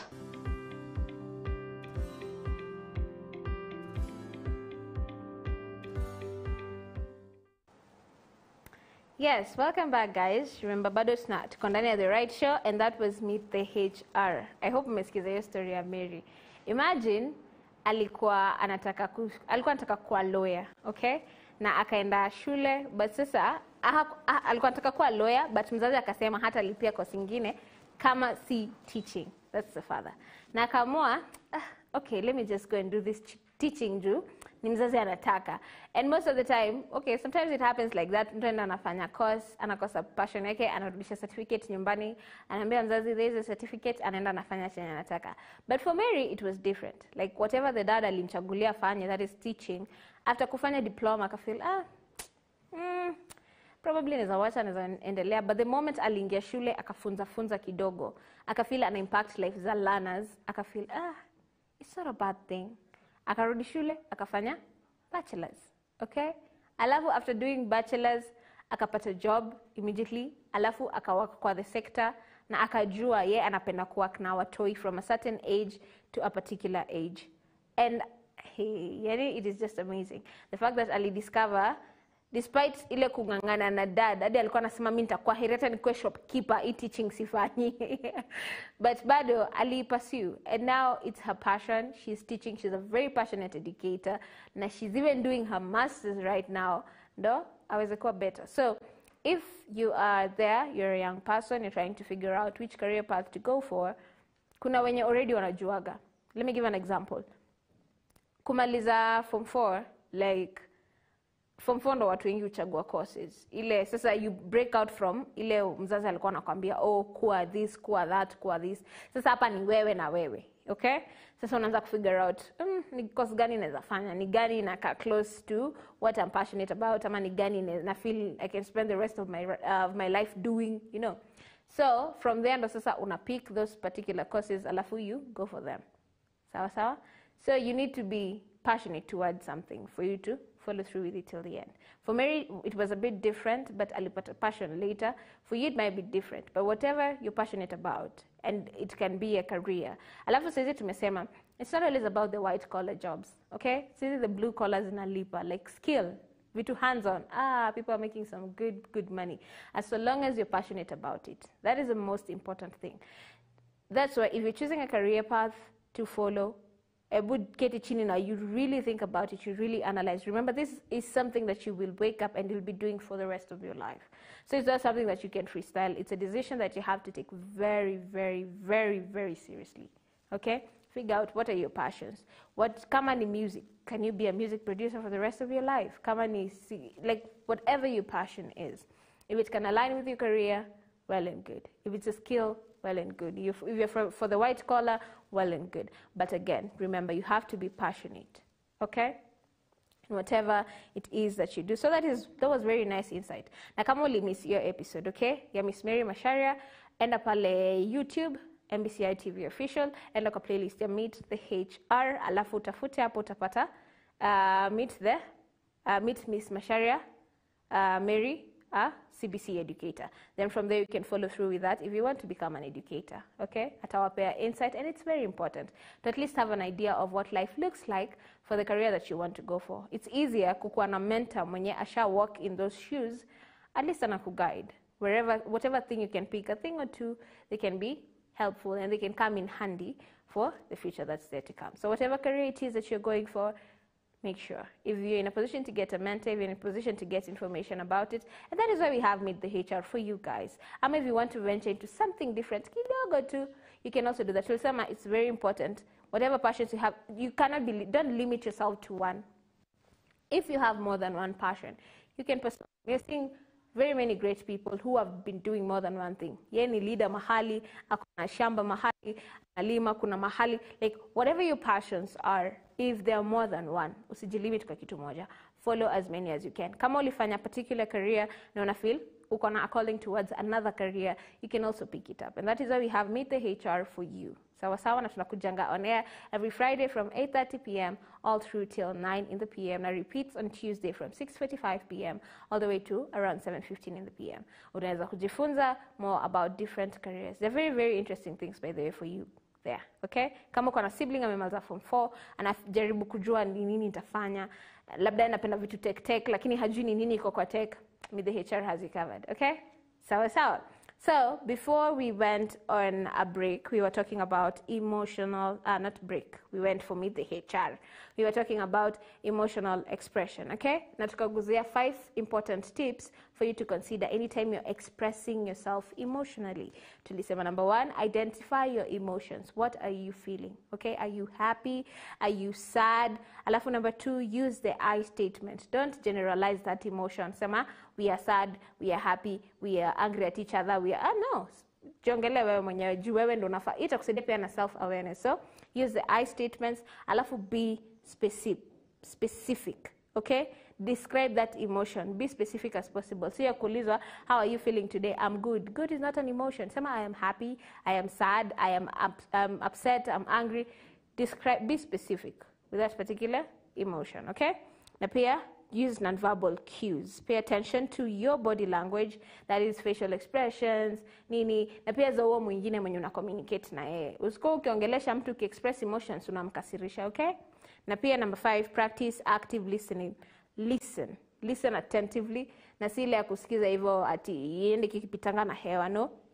Try, give response to the person, whether it's nodding, ama kusema ndo encourage endele kuji-express. Active listening, na pia maintain eye contact. Na hata ukiweza, if in a position to, like, if you're giving response, try paraphrasing what they said. Ndo ajue yenyewe mtu alikuwa na listen actively to what I was saying, okay? Number 6, avoid judgment, especially when you're expressing your emotions. Do not judge the other person, okay? Create that space, that safe space for someone to express themselves. I can't imagine a situation whereby unajaribu kuji-express na mtu asha kujudge. Mtu akuza, how are you feeling today? Na mwambia, I'm sad. Haya, uko sad. Na venye everyone is happy. Kwani wewe mashida ndo zinakufuataga, like, you know, just avoid being judgmental. Create that safe space so that if someone wants to express themselves, they can express themselves to you. Okay? They can express what they are feeling. Na wana feel, hapa hivi, unajua kuna mtu naongeleshaga tu, ashaanza kukujaja, hataki kujua nini, hataki umalize hata statement yako. So, unafeel hata kiumane aje, mtu atasezi mwongelesha, kuna kitu ninaweza mwambia, kwa sababu unajua, hata respond vizuri. So, but I'm imagining a situation whereby you avoid being judgmental. You'll be able to let the other person express the emotions vizuri, na pia wewe utaweza kujiexpress. If you don't create that safe space for someone to express the emotions, the same way they won't create that safe space for you to express your emotions. So avoid being judgmental. Try be supportive. Try listening. Because in a position whereby you can correct someone, you can correct without being judgmental. So guys, you can correct someone without necessarily being judgmental. So in a position whereby you're able to correct someone, help guide someone, you can do that. But do not judge. Okay? Even the Bible says that. Hi, number 7, timing matters. Timing matters. When you're trying to communicate with someone about something, or when you're trying to express your emotions, you need to be very careful about the timing. Inaweza kuwa, you are right to express your emotions, but that's the wrong time and location. Okay? So you need to be very careful about the timing.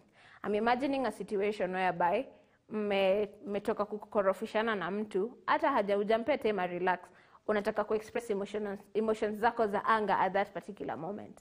Hiyo itafanya ni kama kuongeza gasoline kwa moto. So moto inaendelea ikiwaka badala ya kuzimika. So timing is very important. Kama you've had a heated argument, give it time. Okay? Let things cool off. And probably when you see them somewhere smiling, you know, now this is the time to approach that conversation. Junajua, at least nini aziko uko juu, aziko through the roof, emotions due your anger. Okay? So timing is very important. That can be the difference between expressing your emotions and finding a solution, ama expressing your emotions and causing more chaos than you meant to. Okay? For something that can be solved. So, be very careful. Observe the location, observe the timings. Jua, this is when to do this is when not to do this. Again, pia unajua, like, again, separating the emotions. Kama ni mtu amekukasirisha home, endo deal na ukiwa home. Usifike job, you're making phone calls. Oh, you know, I'm still upset, I'm still in, no. The moment umeongea na huo mtu, alafu rudi job, hizo my emotions tu zita spill over. Zimetoka home, zita spill over kwa job. Okay? So, timing. Kama be very careful with the timing. You can't go share happy news in a funeral. Okay?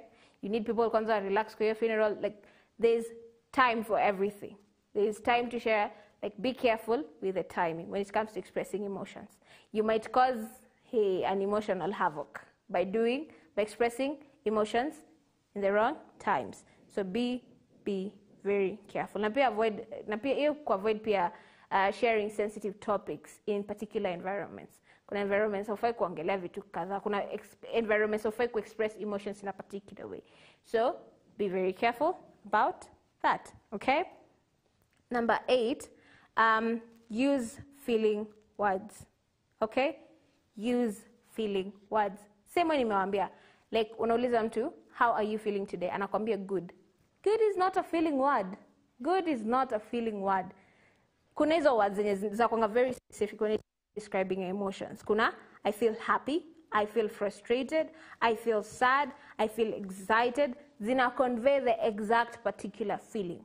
But iya kusema, uko aje leo, I'm good. Ama, tuseme you've had a disagreement with someone, alafu anakwambia, I hope this conversation does not make you feel bad. I hope you don't feel anything with this guy. Akwambia, mina niko sawa. Niko sawa ni nini? No. Kama you're angry, say, I am angry. I am upset. I am frustrated. I am happy. I am sad. Many times we shy away from our emotions. Again, I repeat again.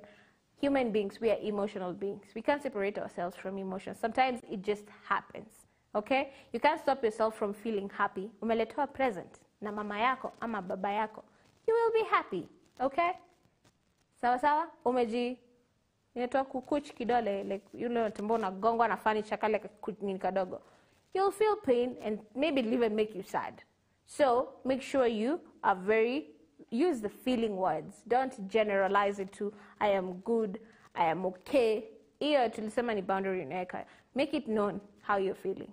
Alafu tulisema, EQ, emotional intelligence, is very important. It's the same as the intellectual intelligence, the IQ. So make sure you also pay attention to the EQ. If you are able to express your emotions, hey, that makes you a really, really, really strong person. Okay? Don't shy away from your emotions thinking, oh, emotions you know how people say, mini Taliban, no. that makes you kuna question marks mahali. So make sure you use the feeling words. Understanding your emotions, understanding how to express your emotions makes you inakupeleka mbali sana. Such that hata ukijipata in a certain situation, let's say it's a business deal, na wame offer kitu yenye hauko unataka, you will know this is not the point for me to start shouting and asking for demands. This is the point whereby I listen actively and understand what the other person is trying to express. Then from there you pick it up. But the same way nimesema, most people have lost business deals, most people have lost job opportunities, most people have lost so many things because of not being able to express themselves emotionally. Unaenda mahali job interview, unaulizwa swali yenye it's a bit sensitive. Wewe na hiyo labda ndo trap iko. Okay? They're asking you a very sensitive question so that they can test your emotional intelligence. Wewe badala ucheze kiwewe uweze kumaneuver that question, you get unakuwa that snare inakushika, unajibu kitu adio mwenye anakuinterview tu, hadi ukiangalia tu facial expression yake unajua hapa hivi hii job sitapewa kwa sababu umekuwa overly emotional. So emotional intelligence is very, very important.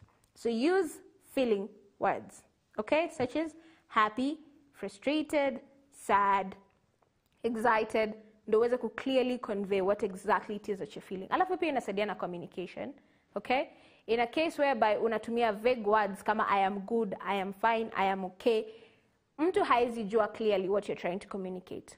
Okay? Na kama ni situation yenye probably ilikuwa inahitaji kukua revisited ama kuwa talked about, mtu ataona uko sawa, atachana nayo kwa sababu umetumia a vague statement. But if you break it down specifically to what exactly you're feeling, you can be able to find a solution, you can communicate effectively na ufunge your story. But if you don't communicate your feelings, you're not communicating effectively. Will you find a solution without communicating effectively? No, you won't. Okay? So it's very, very important. Number 9, practice empathy. Okay? Practice empathy.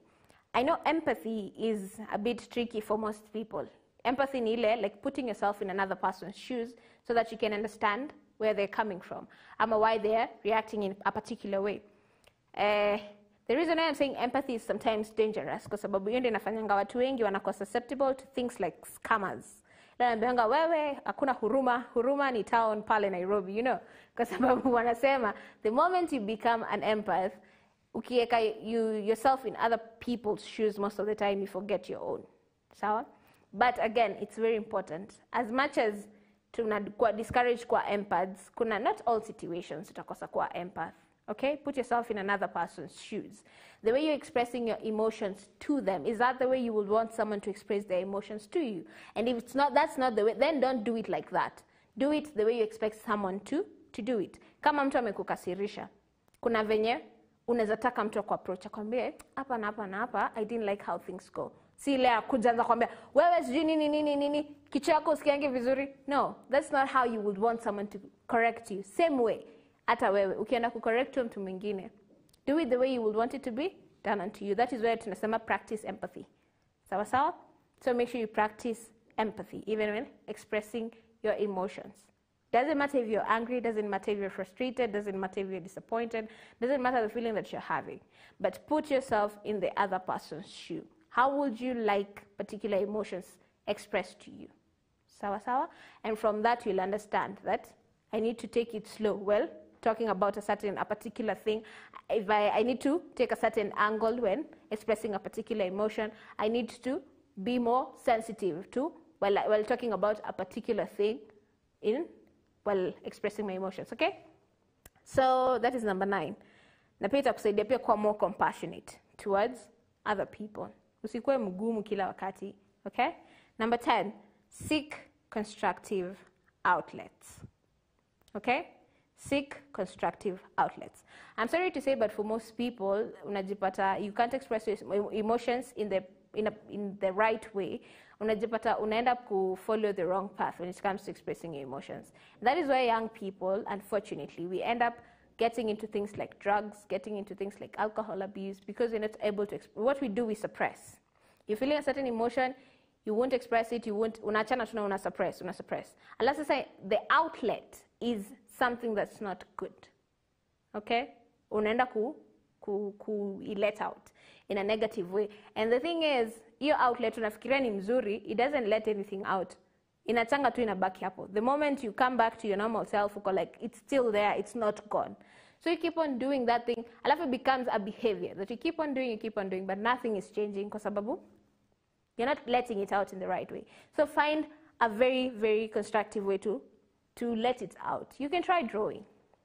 Kuna mtu najua akikasirika anakitingi chini anachora. But that makes them a great artist because right now akikasirika tu ni kuchora, akikasirika ni kuchora. Wengine wakikasirika ni kuimba. Nenda nachapa practice 3 hours non-stop. Kuimba kitoka hapo ni musician mnoma sana. That is a constructive outlet. Do you know na? With that emotion amekuwa mnoma kwa kuimba juu ameenda amepractice. Mwingine ni kucheza that particular instrument. Aki feel tu emotion imekuwa too much. Sema ni an overwhelming sadness that inakuja tu from nowhere, ama ako extremely happy, ama just those extreme feelings zinakujanga tu na kiwip tu kimoja. Anaenda anacheza kama niyo gitaa, anacheza hadi akitoka mikono inauma, lakini akitoka hapo ameiva kucheza gitaa, you know. So find constructive outlets. If it's not a talent or a skill, you can try taking nature walks, You can try taking nature walks. Like that is constructive. Ukitembea nini, meditation, at least your mind will be at ease, utakuwa relaxed. Alafu pia, una exercise. So fitness pia iko ndani ya mix. Kwa hivyo, find a constructive way to let it out. Figure it out. Unaweza amua sit down and just have a chat with your close friend, with your parents. Like there's so many constructive ways you can let out those emotions. Kuna sometimes it happens, and I know it happens to most of us, okay? As young people, unakanga tu nasikia ki sadness kimekuja tu once from nowhere. Probably could be from something that happened kitambo, alafu blow off, and then later inakuja kurika. That's the problem again with bottling it up inside. It never goes away until you uncover it, whatever it is. When you may bottle down, fungua, itoe, face it.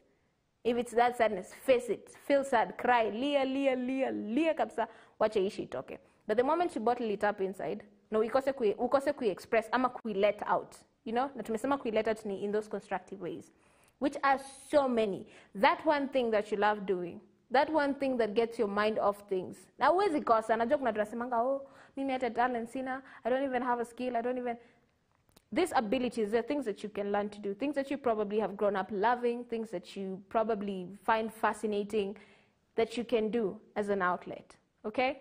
Don't limit yourself to particular things, but do that. Imagine hizo tu. Those are 10 tips that will help you express yourself emotionally. Na venye tu nimesema, most of us tumepita, IQ iko sawa, our intellectual intelligence, it is very much okay. Very many ticks on that. But when it comes to our emotional intelligence, that's where we fail. And that is what probably separates us from the successful people in life. Juu amelewa kuweza kucontrol their emotions. Okay? Juu emotions ina appeal to so many aspects in our life. Kuna people who, when it comes to money, hey, emotion iko hapo kwa pesa wewe. Like pesa is everything. If I lose money right now, that's it for me, you know. But if you're able to control your emotions, you'll be able to separate what's important, what's not important, how to react in particular situations, how not to react in particular situations. So if you have control over your emotions, that's inakuweka tu kwa level ingine. So if you're in a position to work on it, it will even help you in your communication skills. When you're communicating with someone, umseni intelligent, by the way, ni wakati ni emotions tu kidogo umeappeal. Do you know there's a psychology to communication? Like this is how you can communicate with someone. Mostly inakuanga na marketers, they understand this. When you're communicating with someone, there are certain words that you will use, there's a certain body language that you will use to convince someone to give you their money. So imagine understanding venye unaweza fanya kitu ndo mtu akupee mado. That's a very, very, very nice career, a very nice plan. So make sure you work on your emotional intelligence. Are we okay, guys? Are we okay? Kwa nyamingine saizi, I can go through the tips again so that you can be able to understand what we are talking about, okay? Tumesema, topic ya leo ilikuwa kuhusu emotional expression. And these are the 10 tips. Number 1, identify your emotions. Identify your emotions. What are you feeling? Okay?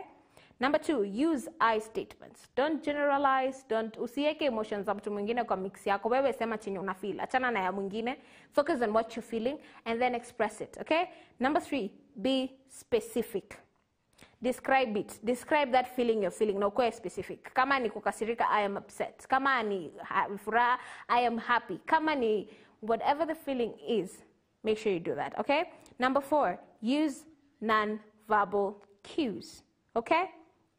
Use what? Non-verbal cues. Whether it's that body language, whether it's that facial expression. Watu waweze kuresonate na chenye unasema.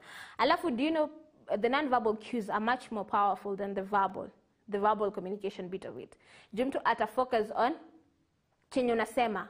Can you resonate with it? And you cannot have those non-verbal cues kama you're not using your emotions to express whatever it is that kama you're passionate towards something. Kama you have those non-verbal cues. Na pia tumesema una observe za mwenye unaongelesha. Ndio ujue whether to keep going ama uachane na hapo. Ukiongea na mtu unaona anaanza kufinya hivi macho ni kama hasira inapanda kidogo, unajua this is why I stop this conversation, otherwise things will get out of hand, okay? Na pia practice, number 5, practice active listening. Make sure you're listening to the other party. Number 6, avoid judgment. Avoid judging the person. Create a safe space where people can express themselves without feeling as if they're being judged. Number 7, timing matters. Choose an appropriate time and place to express your emotions. I can't imagine someone expressing something sensitive, like I'm expressing the emotions about something sensitive in a public place. It creates more havoc. So timing matters. Make sure you pick the appropriate time to express certain emotions, especially the sensitive ones. Number 8, use feeling words. How are you feeling today? Don't say I am good, don't say I am fine, don't say I'm okay. Sema I am upset, I am happy, I am sad, I am frustrated, I am disappointed. Like, use feeling words. Don't use those general dismissing words, okay? The moment unasema I am good, you're cutting that conversation. Unasema past this, let's not have a conversation, okay? Na pia practice empathy. Put yourself in that other person's shoes, understand whatever it is that they're feeling, and then from there, know how to handle the situation better. Sawa sawa? Number 10, seek constructive outlets.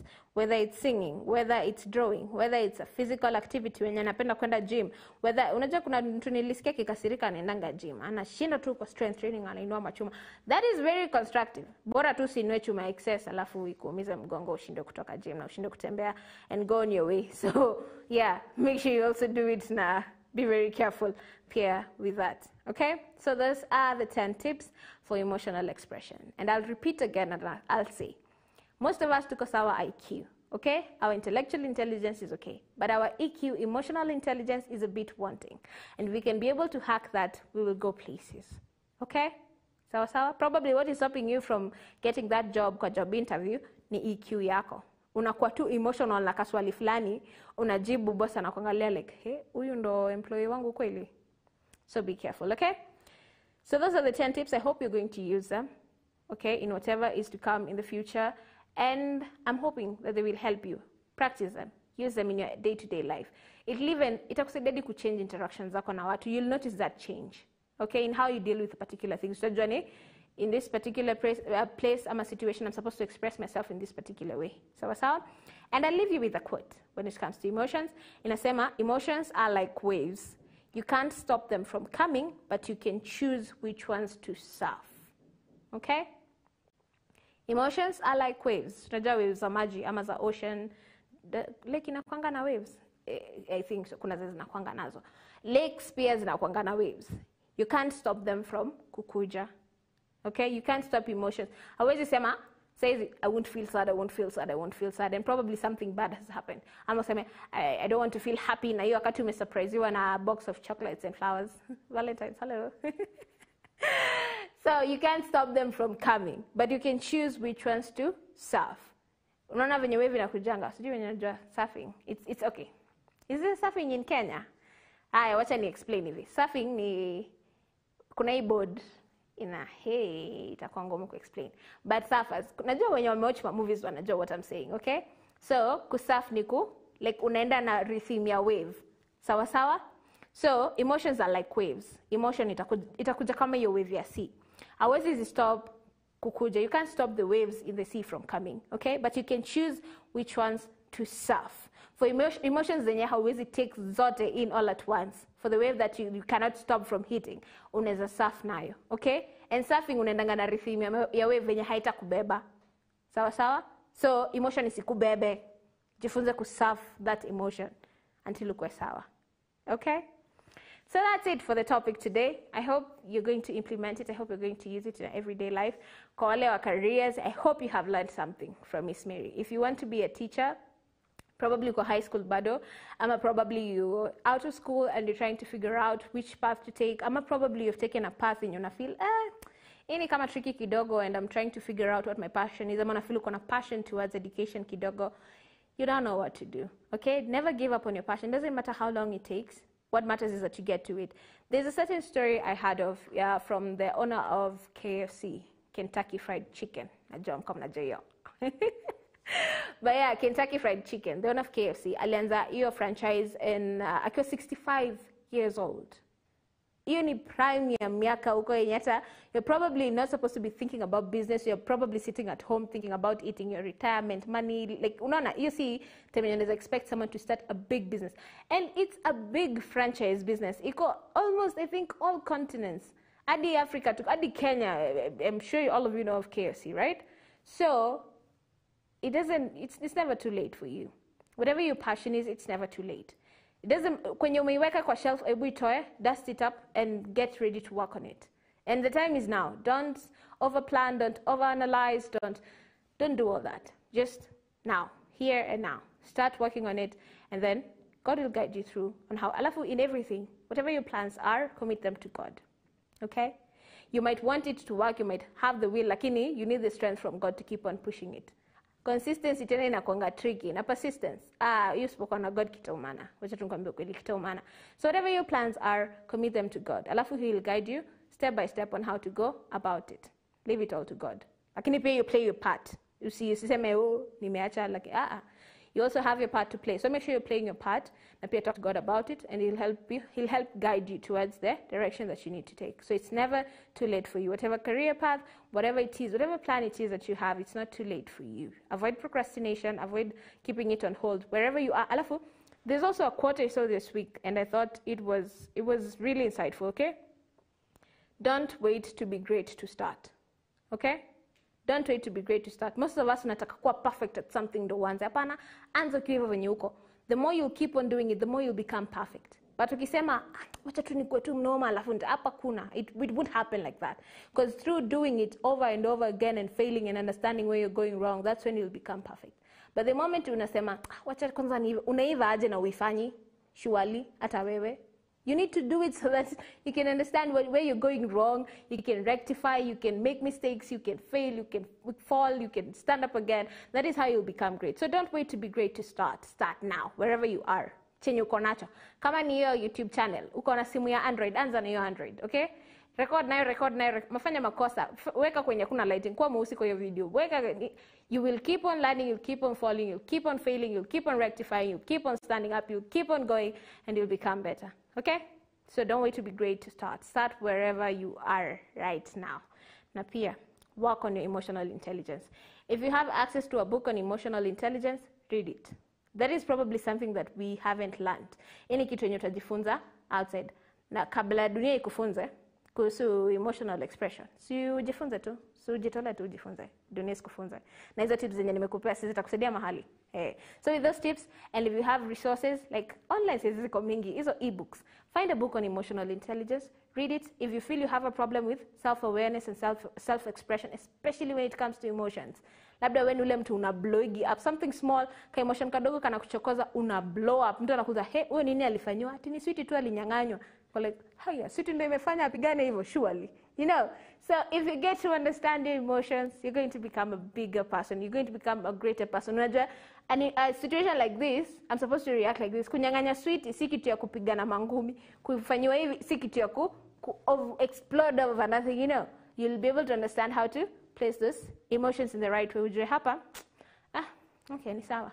Unapeleka tu pole pole. You'll be able to understand how to deal with vitu nilisema tukianza. We are all emotional beings. We can't help ourselves react to particular things in particular ways. And different emotions, different situations evoke different emotions in us. And we react to them in different ways. So we should be very, very, very careful of that. I think that's it from me here in studio. I hope that you have learned something amazing right here ndani ya The Right Show. And thank you so much for being a part of this amazing show. Tumefurahi sana kuwa na nyinyi all the way from 5:50 hadi saa hizi. Tumefurahi sana na wacha niangalie comments hapa. Kuna mmoja anasema Willy Osoro anasema hi Sylvia, na watch The Right Show live nikiwa Wangige. Salimia Masai wa Yesu na mwambie aache vituko. Nitasalimia Masai wa Yesu. And thank you for that. Hizi comments ni nyingi. Watu wa Mungu. Nitaweza kusoma zote na wakati muda kidogo umetupa kisogo, lakini na appreciate. Thank you for the comments. Thank you for following through with this conversation. May God bless you abundantly wherever you are. I hope you have a beautiful rest of your weekend. And salimieni watu home. Na kesho msisahau kwenda kanisani tafadhali. And I hope you have a blessed, beautiful week ahead. Sawa. My name is Sylvia Wanja. I'd like to give a big thank you to our camera persons. Tuko na Silas, na tuko na Japheth Minor. Pale kwa control room, tuko na the super director, Mr. Mason Martin mwenyewe. Na kwa programming, tuko na the beautiful, the talented, the blessed Natasha Wamboi. Na pia pale kwa tuko na the head of TV. Nimeona kuna camera person fulani hapa ameingia. Mr. Peter, high five, hello. Asante kwako pia kwa kuwa a passive audience hapa hivi. Na pia tuko na the head of TV, Mr. Willy C. Kimani, a big thank you to you. Head of radio, Mr. David Munene, a big thank you to you. The overall head, Mr. Njogu Githinje, a big thank you to you. All the departments in this place that have made this show a great success. From nimesahau mtu wa graphics. Mtu wa graphics nani yako hapo chini? Jeffrey Care na Lillian Kanja, a big thank you to you. All the departments in this place, from the facilitation to security to protocol, everyone, a big thank you to you. Na pia the overall director of MBCI, Mr. Okay. Ati nani nimesahau mwelekezi? Oh, okay, sawa. Okay. Oh, sawa. Na pia the overall director wa this MBCI, Apostle John Kimani William, a big thank you to you as well. See you guys next week, same place, same time. Hapa ndani The Right Show, with the right audience, with the right presenters, the right topics, the right everything just for you. Okay, enjoy the rest of your viewing. For now, tutawachana Hustle Safi na Jacinta Givenye. Tulisema young people, hakuna kukaa home na kuna kufungia masikio. Whether a side hustle, whether a full-time hustle, follow through with this conversation to join wapi unaweza pata something to do while you wait. Tulisema ni ABD, any job that will get you to a better job, that will get you to your dream job. Anyway, that's it from me here. Bye-bye. See you next time.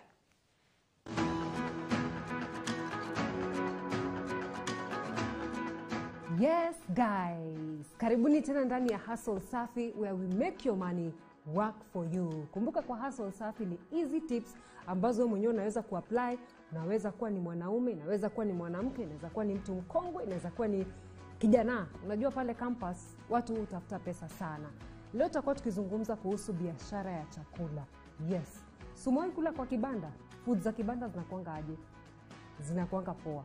You don't have to use a lot of money, but at the same time you get quality food. Nataka tuzungumze kuhusu hii biashara ya chapo, biashara ya kuuza beans, biashara ya kuuza githeri. I'm sure mahali ambapo unapita kuna yule mtu ambaye huwa anapika chapati. Tutakuwa tukizungumza majorly kuhusu biashara ya chapati. Okay? Wanaitwa mobile food vendors. Leo kuna majina mengi ya kizungu tunajifunza, lakini don't worry, nitakuwa nikiexplain what this is. Now, biashara ya mtu ambaye anapika chapati. Hii ni biashara ambayo unaweza kufanya jioni na asubuhi. Early in the morning and towards jioni ya 5. What do you need ukianza hii biashara?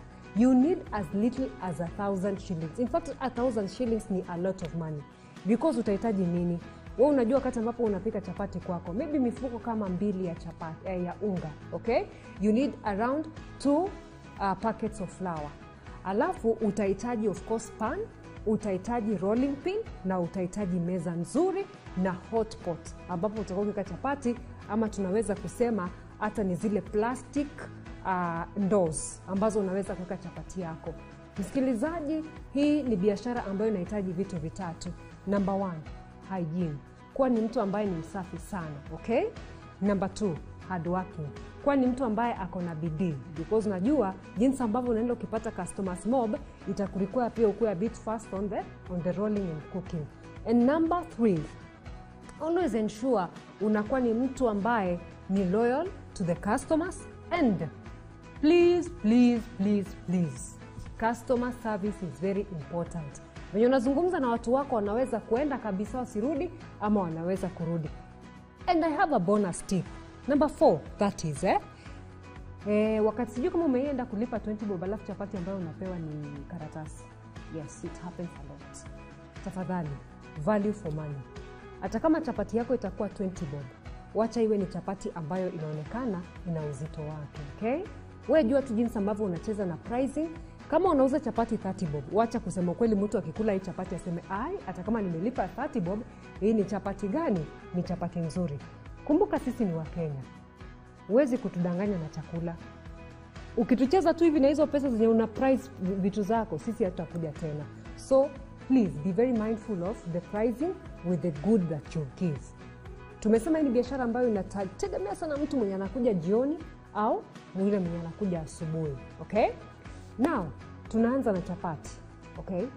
Wakati ambapo unatokea jioni, angalia mahali ambapo kuna traffic sana. Hapa kunaweza kuwa ni near the campuses, zile colleges, TVET institution, universities.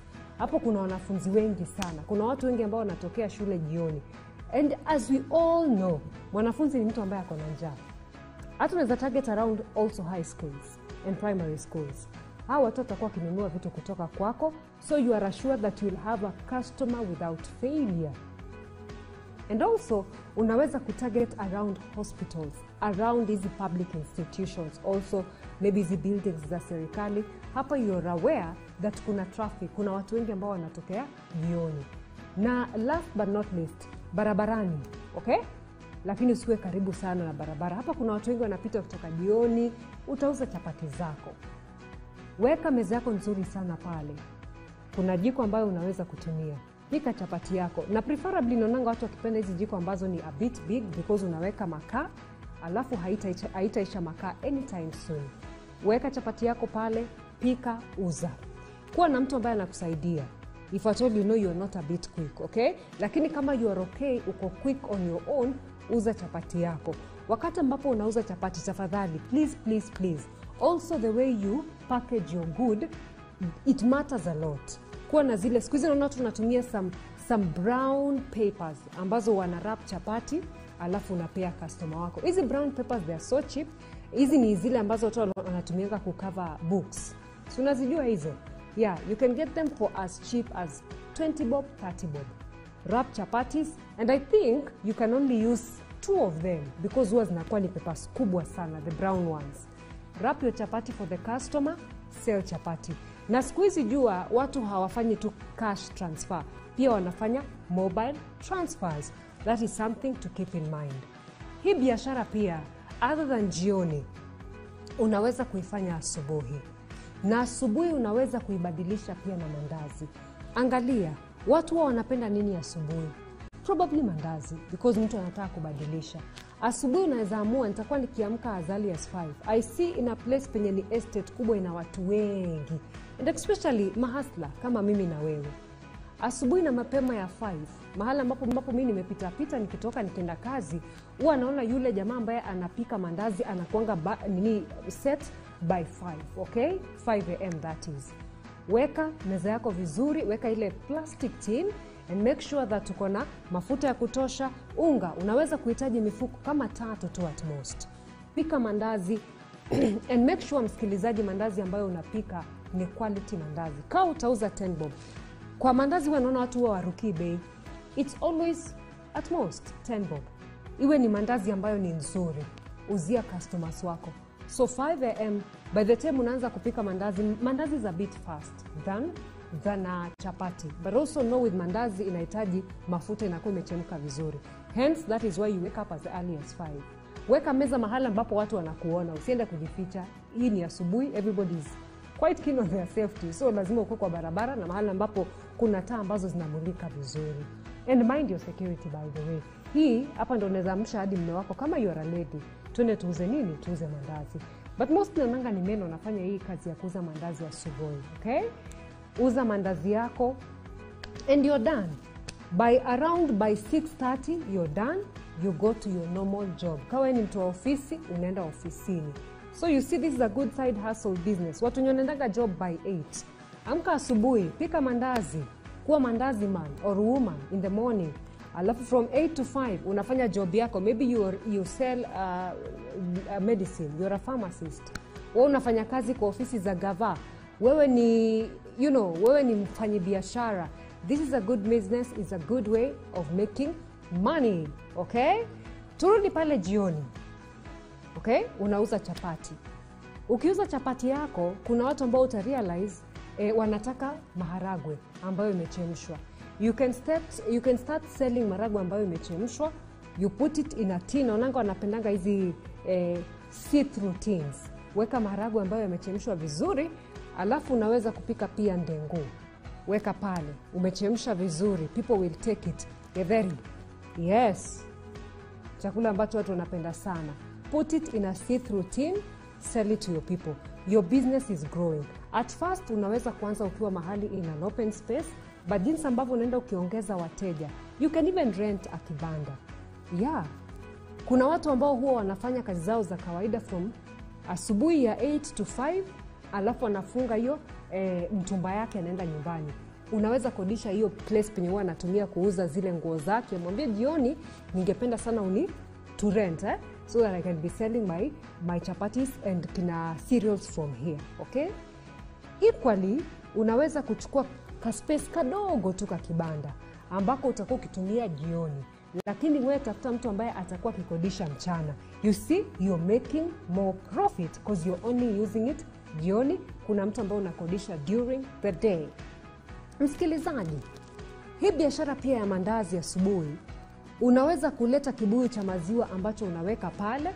Wakati ambapo mtu ananunua mandazi, pia anabeba maziwa. The more you do this business, the more you get very many ideas. So ulianza na chapati, umeongeza githeri, umeongeza ndengu, umeongeza maharagwe. Hivyo unaenda ukiuza na biashara yako inaenda ikikua. Kuna watu ambao mimi najua, nimesikia ushuhuda wao, walianza wakiwa ni watu ambao wanauza chapati, but what really stood out for them ni kwamba they were loyal to what they were doing. Chapati zao zilikuwa zimepikwa vizuri na ilikuwa ni chapati ya 10 bob, lakini chapati ambayo inaonekana vizuri. Hii mambo ya kupenda pesa sana ndio imefanya watu wengi they've lost out on their businesses.